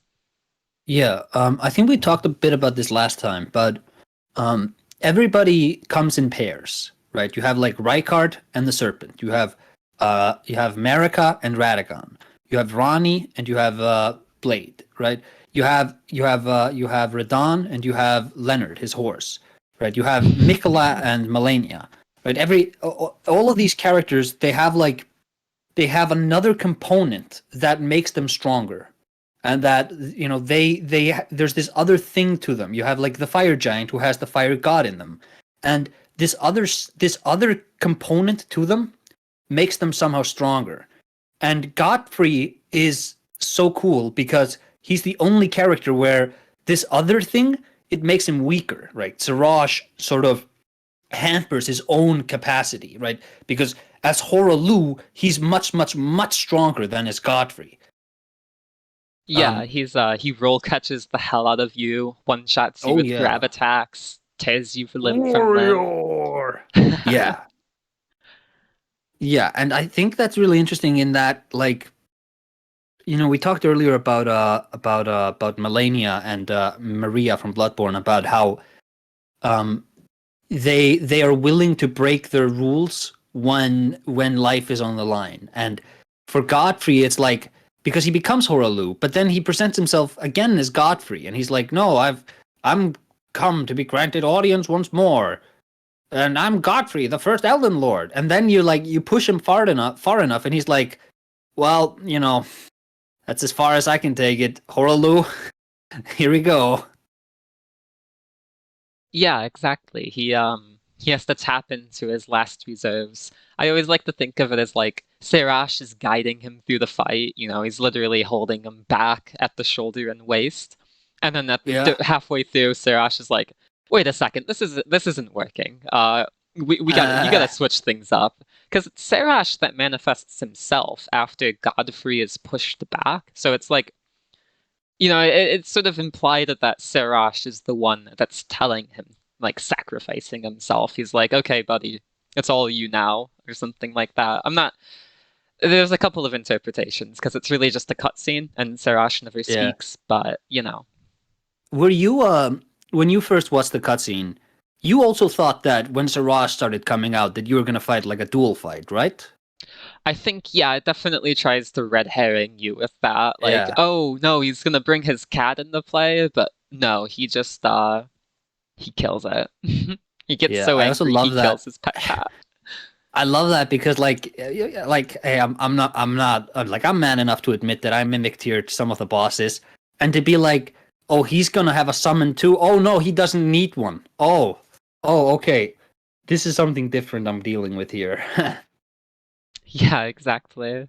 There's even I really. Oh, go on. I was gonna say I really like that idea because it seems like Godfrey is the only one who comes in front of the Golden Order and the Elden Ring from, like, he doesn't come from the Elden Ring, right? He's able to, he can come to it from a different angle, whereas like Radahn and Ranni, these like and Marika even to a certain extent, Radagon, they're all sort of acting within the Elden Ring's frame. And then you have Godfrey, who's just like this lone maniac, kind of, not really, but like he has his own frame. He isn't just a servant of the Elden Ring, like so many other characters are. And even though he wants to be allowed back into the fold, he has to give something up to get there. It's just I think that it's a really fun idea. Yeah, and it's an interesting way of putting it. Like, he has to fight for it, but he also exists outside of it. Like, in some ways, you see that represented through Rykard, who mirrors the Roundtable Hold, but in both cases, like, Rykard during the Shattering War is like, I'm above this, I'm going to sit it out until I have the strength to challenge whoever wins or whoever is dominant at the end. And Godfrey, at the beginning of the Tarnished revival, he chooses not to participate. Like, he knows that he could go through and he could kill everyone, literally, if he wanted to, but he's not about to kill his own children or, like, subsequent generations of people that served the Golden Order. He instead chooses to serve Morgott in keeping it in place, which is why you can fight his illusion, his summoned furled finger, if you will. Yeah, I like that. Yeah.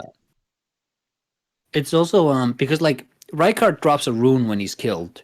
Does Godfrey drop a rune? He doesn't. He has no Elden rune at that point. It's just him. Yeah, because that's like, Rykard, as much as he wants to have his own frame, he's still acting completely like every decision he's making, like, they have a Roundtable Hold. Well, I'm gonna have my own Roundtable Hold, and it's like, if you actually had your own legs on the ground and you were acting on your own volition, you wouldn't need to copy the other. Like, you wouldn't care what the Elden Ring is doing. Like, the greater will, you wouldn't, like, he's still acting within their frame. As much as he's like this lord of blasphemy and treachery and such. Absolutely. Like, if Rykard... So Rykard's great rune was one of ambition, one of, like, greed, and that corrupted him inside on like over time just from him having it. The taints of the runes made the demigods unfit. And if he had been able to resist that, if he had joined the forces with Radahn, they probably would have taken Leyndell. Gelmir and Redmane combined would have been probably too much for Morgott when he rose from the sewers, because it's likely that when Radahn went to attack Leyndell during the first defense, it was the Fell Omen that turned him aside. Not the first defense, but the second defense, that's my mistake. And Rykard wasn't there for the battle. He was just fucking around in Gelmir. So, like, he very much plays into the hands of fate, the expected end of the Shattering War that Marika wants, and he does it unwittingly while he thinks that he's choosing his own path. It's sort of poignant. Yeah. Going back to Godfrey a little, he has a pet cat, which I feel like is a little bit reminiscent of the Ivory King. That's a very minor thing, but it's, but if we're looking at Dark Souls 2 analogies, Godfrey as Vendrick is then paired with Marika as Nashandra, which I find very interesting. Like, in Dark Souls 2, Nashandra is this person that has basically coerced Vendrick into fighting her wars. In Elden Ring, you see Godfrey's conquest of the giants as something that he was pushed into by Marika choosing him as her Elden Lord. So it's not exactly his idea. He's a tool and a weapon of war. So, and it even goes a little bit further, because if we're talking about dual natures within Elden Ring, and this is a controversial topic and claim that I personally believe, but I like to think that Marika was once the Gloam-Eyed Queen. So she has this hidden aspect of death, even though she's the giver of life, blessings, and the vessel of the Elden Ring.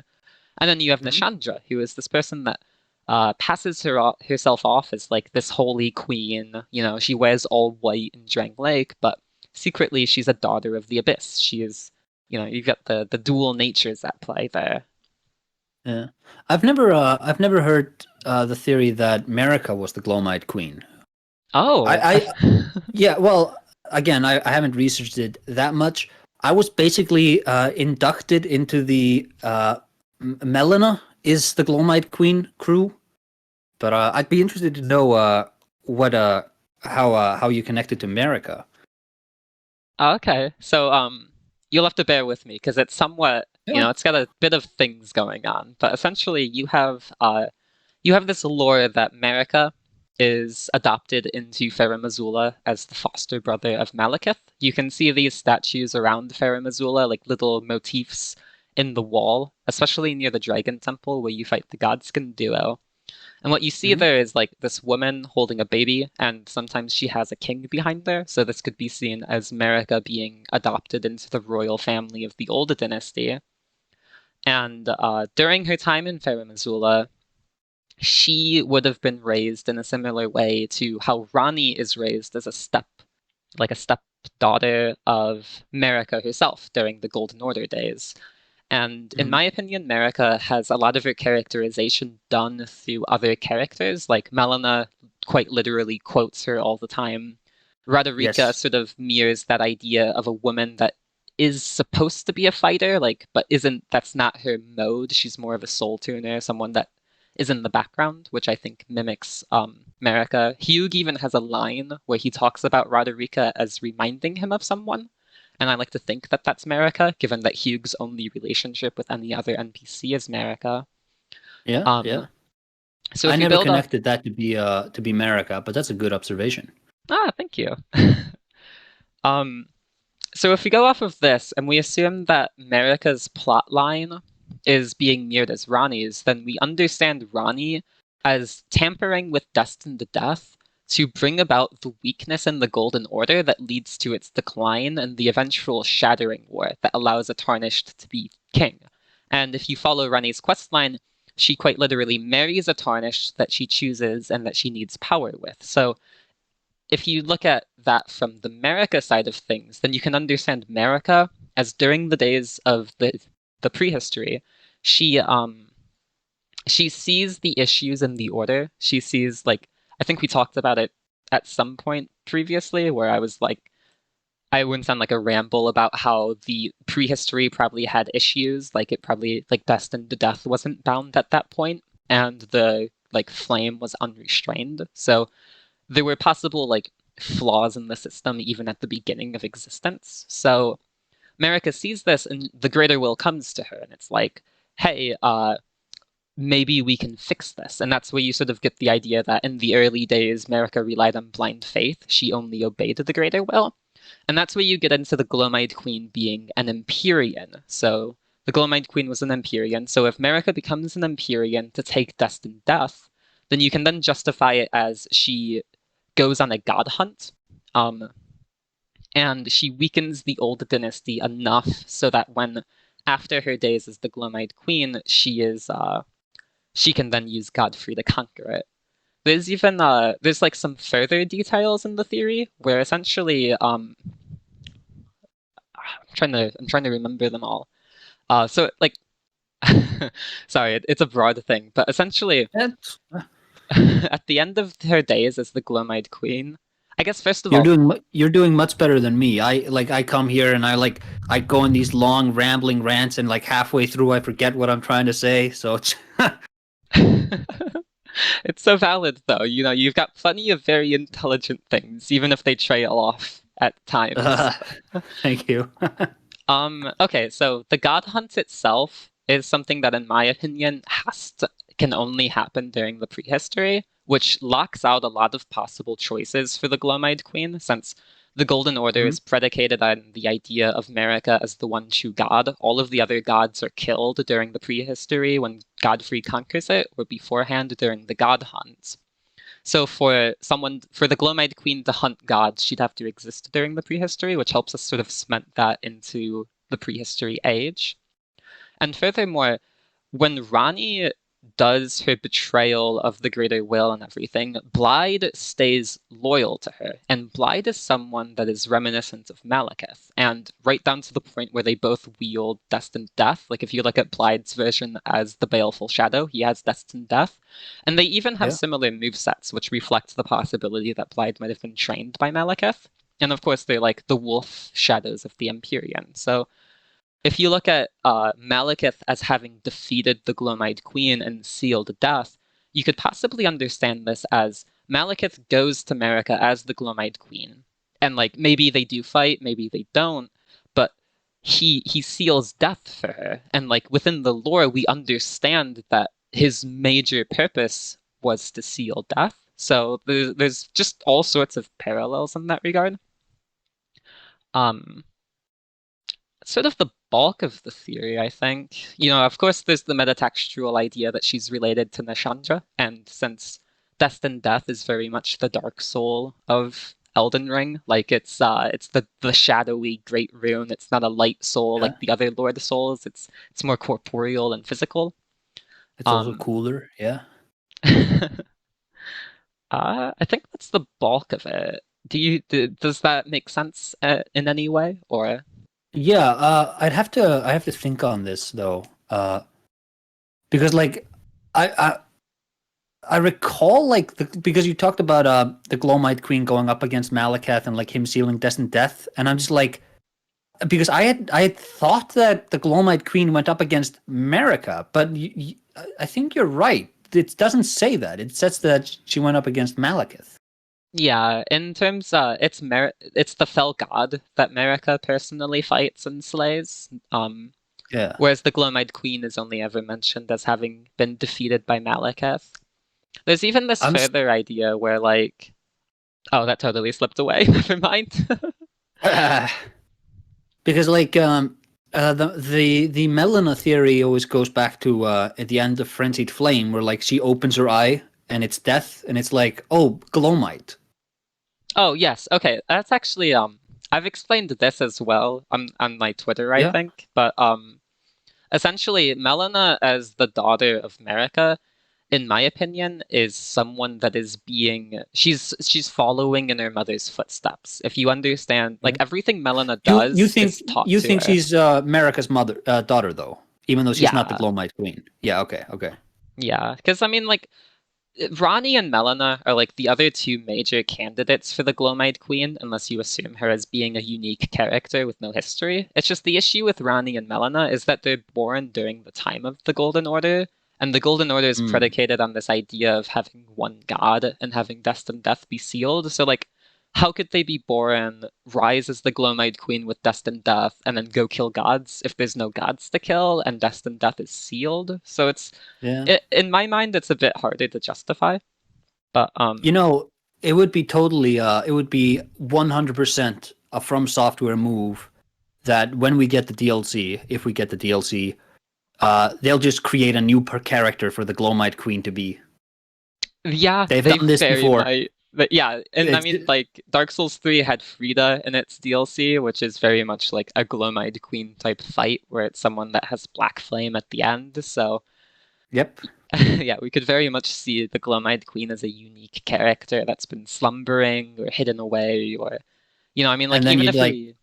I'll go on. Yeah, and then we go and data mine some more, and we find item descriptions that are like, oh, and by the way, Malenia was the Gloam-Eyed Queen all along. And it's like, well, okay, so clearly the DLC story you just made up. You didn't, like, that wasn't planned. Yeah. That wasn't planned at all.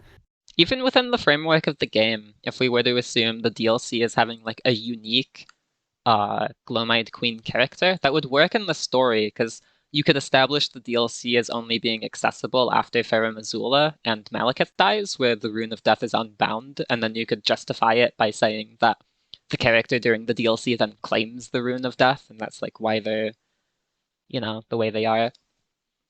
Yeah. I guess getting a little into Melina as the explanation, it's that Melina has everything told to her by Marika. She's told to go seek a Tarnished to level them up, guide them to the Erde Tree. Marika knows that the Erde Tree will be sealed, so she tells Melina how to get the rolled medallion, and she tells Melina about like how she has to sacrifice herself. But then she warns Melina that if the Lord of Chaos, if someone should take the blessing of the Three Fingers, then they'll rise as the Lord of Chaos and destroy the world. So Melina knows that, you know, she knows to prevent that, basically. And she definitely has the Rune of Death. Like, there is no question about that. Like, she's like, I will deliver to you what is yours, destined to death. Like, she's using destined to death to kill the Lord of Chaos in that instance. It's even sort of interesting because she says, I'll return to you what is yours. So the Lord of Chaos is somewhat implied, like, that's not the Tarnished anymore. You've regressed, you're dead, your head literally burst into flames. That's sort of the incarnated greater will. And since it is the true owner of all the great runes, she's returning destined death to it, is my take on it, which is sort of, I guess, a side note. Yeah.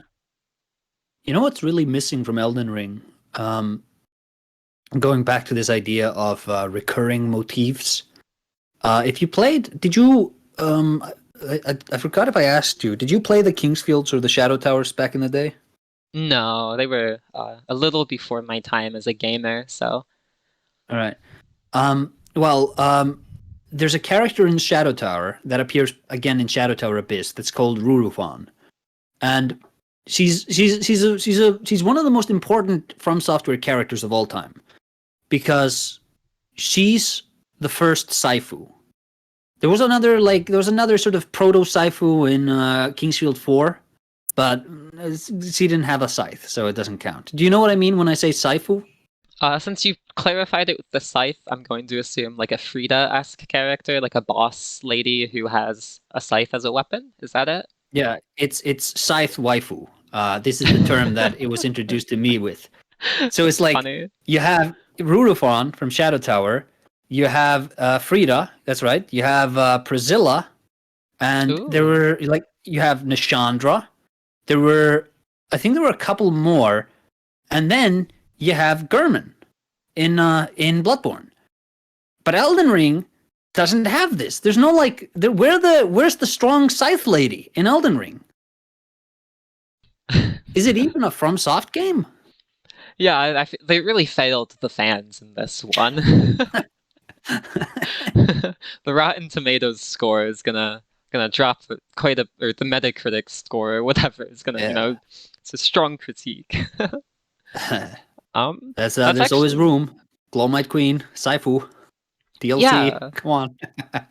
Like, technically, she used the Godslayer's Greatsword, but, like, imagine her dual-wielding that with a scythe. That'd be awesome. Because, I mean, we already have Ishin as someone that uses a sword and spear, so, I mean, that sort of fits the dual-wield badass concept. I really hope we get a DLC with the Gloam-Eyed Queen. The fact that Frida is, like, Dark Souls 3 has so many, like, concepts in it that are then reused in Elden Ring. I would really hope to see Frida again in some capacity. Yeah. Even even Frida's dialogue, she's like, you have your own subjects to guide as the Lord of Landor. Like, you have your own subjects to guide in the lands between as the Elden Lord. Like, it tracks. It tracks the entire way. Mm. Do you think the Gloam-Eyed Queen is the most DLCable character? I think Mikola beats her. Mikola and the Lord of Blood and the Lord of Vengeance, and even the Frenzied Flame itself, which is possibly the source of power for the Cursed Blood. All of them underwent so many rewrites, and like Gideon All-Knowing has that line where he's like, well, if Mikola stays in his cocoon, maybe things will be all right, but maybe it would be safer to destroy it. I wonder what could possibly happen. And it's like, that feels like it's such a hint at just like the devs are like, yeah, I fucking wonder what will happen. I bet you wonder it too, you know? Like, yeah, but it could be the sixth Archstone where it's like, nope, you're never gonna know. It very much could be. Like, with already a year between Elden Ring's release and now, like, I mean, I know that they said that they had more coming for it at the Game Awards, but I wonder, like, Elden Ring is such a finished game. It hints at these big mysteries that don't have clarified endings. It's open-ended. And, like, you could write more about that, but it would be so easy to leave it as it is. So, like, they really could just, like, spin the top on us and give us a DLC about something entirely unrelated. Like, I mean, right now, like, the biggest things to explore are the Frenzied Flame through Mikola and his cocoon and his desire to bind it with unalloyed gold. and like death in terms of Godwin and what it is to like be in the spirit realm and the souls. Like the Mountaintop of Giants has this whole idea where the land itself is dead, so everything you see there that's living is in its spirit form because like there is no vigor, there's no vitality there anymore. Yeah. And like I always thought that the Mountaintop of Giants might have been intended to like you could go into the undead world there and like explore it. Like we even have the Helfin Steeple, which is such a minor piece of lore, but it implies an entire freaking spirit world for the lore, which is monumental. Like that would be a huge thing to just like it's mentioned in one item description. Yeah. There's also the what do they call the birds? The Deathrite birds? That's what they're called? Yeah, the Deathrite birds. Yeah, that's another FromSoft staple. That's like Eileen from Bloodborne. It's this idea of like, and it's even in it's in Shrine of Storms in Demon Souls. This idea of like a bird funeral where, like, I think this is a Tibetan tradition. Tibet and some parts of India, I think, practice this, where when you die, your body is laid to rest where birds can eat it, so that they'll eat you up, eat all your soft tissue and such, and then when they fly and they excrete, they'll just poop and pee wherever, they're sort of returning your like they absorb the death from you and they return it to the land to feed it with nutrients again. And that sort of sky burial, like there's a whole thing about there's a whole subplot you can really explore about that in Elden Ring, and it's just like where does this fit into the lore? Yeah, honestly, like you could sort of like make a guess that since the Deathrite birds are the daughters of the Twin Bird, which is an envoy of an unknown outer god, you could possibly connect that with the Gloam-Eyed Queen as the possible god of death, who makes sense to rule over the old ways of dealing with death. Even to the point where Yeah. like Ghost Flame used to be violet-hued until it turned pale when the Gloam-Eyed Queen died, or was like, her power was sealed. And like that exists, but it could be expounded upon. And also I love sky burials. It's one of the most metal ways of old human funeral practices. Like I think the Norse did it as well every now and again, which is interesting. You got the AesirAesthetics name. Yes sir, yes sir. But I think Soku Shinbutsu is the most hardcore way to die, where you just like, I'm gonna meditate now. Don't wake me up. And then like 100 days later, they open up your room, and if you've rotted, you failed. But if you didn't rot, why you must have reached enlightenment. I haven't heard of that. That's very interesting. Oh yeah, it's a whole thing in Senpu Temple in Sekiro. Remember that tunnel where you run up to find the Oh, the old high priest, the head monk. Yeah. You can he and a bunch of other guys you can find in like they've been mummified alive. That is awesome. I never connected that. Oh man, there is so much real world inspiration in Elden Ring that could be its own episode topic. That's so cool. Like all of the Souls games draw so wonderfully from real world history and mythology. Yeah, but because like FromSoft has been honing the house style for like since '94, they released Kingsfield 1. It's just this like, yeah, they take Angkor Wat from Cambodia, I believe, but it's so completely its own thing, right? You wouldn't think that, this is like there's such a FromSoft identity. They can just take and pilfer whatever they want, but it's always redressed as this wholly different thing that makes it so cool. Yeah, they're extremely unique in their takes. Godfrey as King Arthur and as Heracles is very much its own thing. Or even the Elden Yeah. Ring as the Holy Grail. It's a quest of meaning for your personal life, but it's characterized in its own very subtle and original way. Yeah. The best roundup of Bloodborne I ever heard was given to me by Sophie Pilbeam. I think it was Sophie rather than Sinclair. But it was on the Sinclair Lore channel somewhere. where Bloodborne starts. It's just a gothic horror story. It's very simple. But then you have to silence a crying infant. Right, that's basically it. But then that story opens up and you see oh no, it's way more complicated than you could have ever imagined. But then at the end, it's once again just about here you have a ghost of a lady and you're supposed to bring peace to her child. It's just oh no, it is a gothic horror story again. Right? It has that exact same sentiment. It's just been exploded into this much bigger presentation.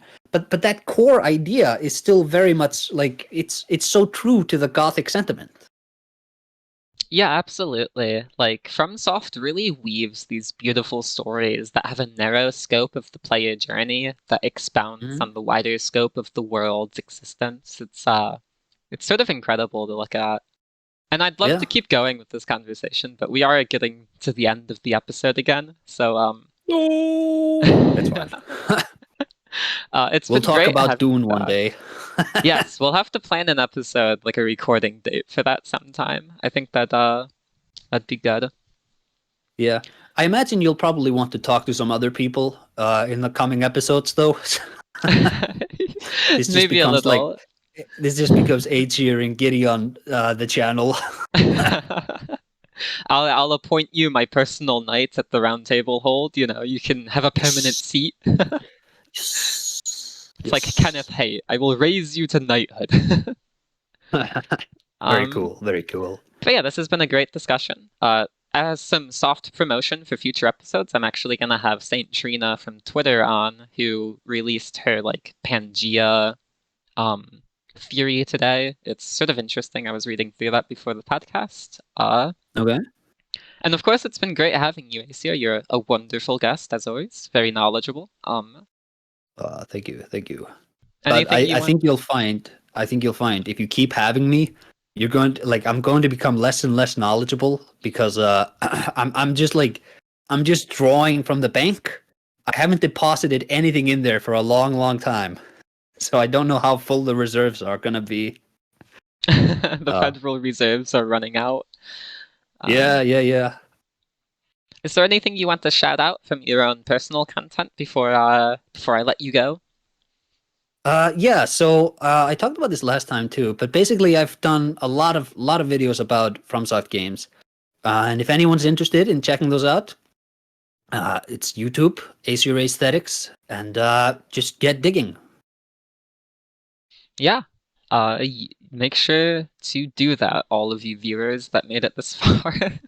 Yeah, and like this video and comment. We need to feed the algorithm here. Yes, create some controversy in the comments below. Yell at me about my Gloam-Eyed Queen theory, or something, anything. Start dragging other YouTubers into it too. Yeah, link this YouTube video to everyone you can think of so that they can read it and we can just breed all of the controversy, please. If anybody listening creates a reaction video to this conversation, I will retweet it. Guaranteed. I will make a reaction video to your reaction video. Oh my god. It would be just incomprehensible to anybody who's not inside this bubble already. Total inception. Okay, yeah. Well, thank you again for joining us at the Roundtable Hold, and I will see you next time. Peace.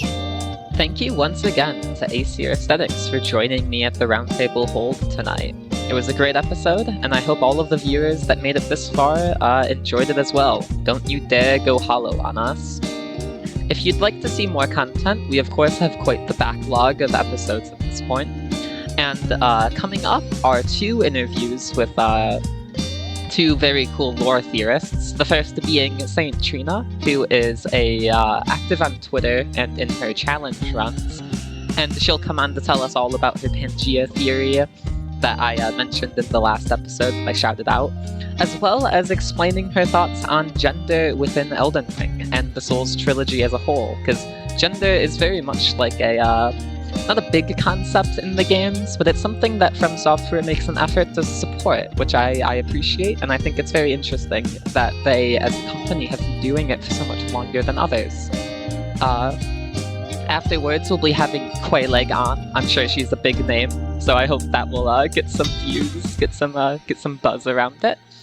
And of course, if you liked the music used in this episode, it's all from the Fora do Azul instrumental track, made by Teo and the Cosmic Neighborhood, which is an awesome band I'd highly recommend. So if you like the music and like what you heard, then check it out below. I'll leave a link. In terms of me plugging my own content, I am very active on Twitter. I post something like once a day because I'm chronically online. So if you'd like to see my hot takes about Soulsborne or random little side note tweets about random lore tidbits, then go give me a follow. The Elden Kings also has an official Twitter for releases and release schedules and guest stars, so give that some love as well. And finally, if you are into Let's Plays at all, or seeing the lore of these Soulsborne games laid out in like a gameplay format rather than the usual video essay format, then give my Let's Plays some love. I just finished Elden Ring New Game Plus 10, which was a blast to play through since it forces you to use all of the tools at your disposal. And I explained all of my thoughts on the lore in every episode. Currently, I'm working my way through both Sekiro and Bloodborne, among some other little side projects like modded Dark Souls or Elden Ring at rune level 1. So, yeah, I hope you enjoyed. I hope you have a good day, and yeah, don't you dare go hollow on us.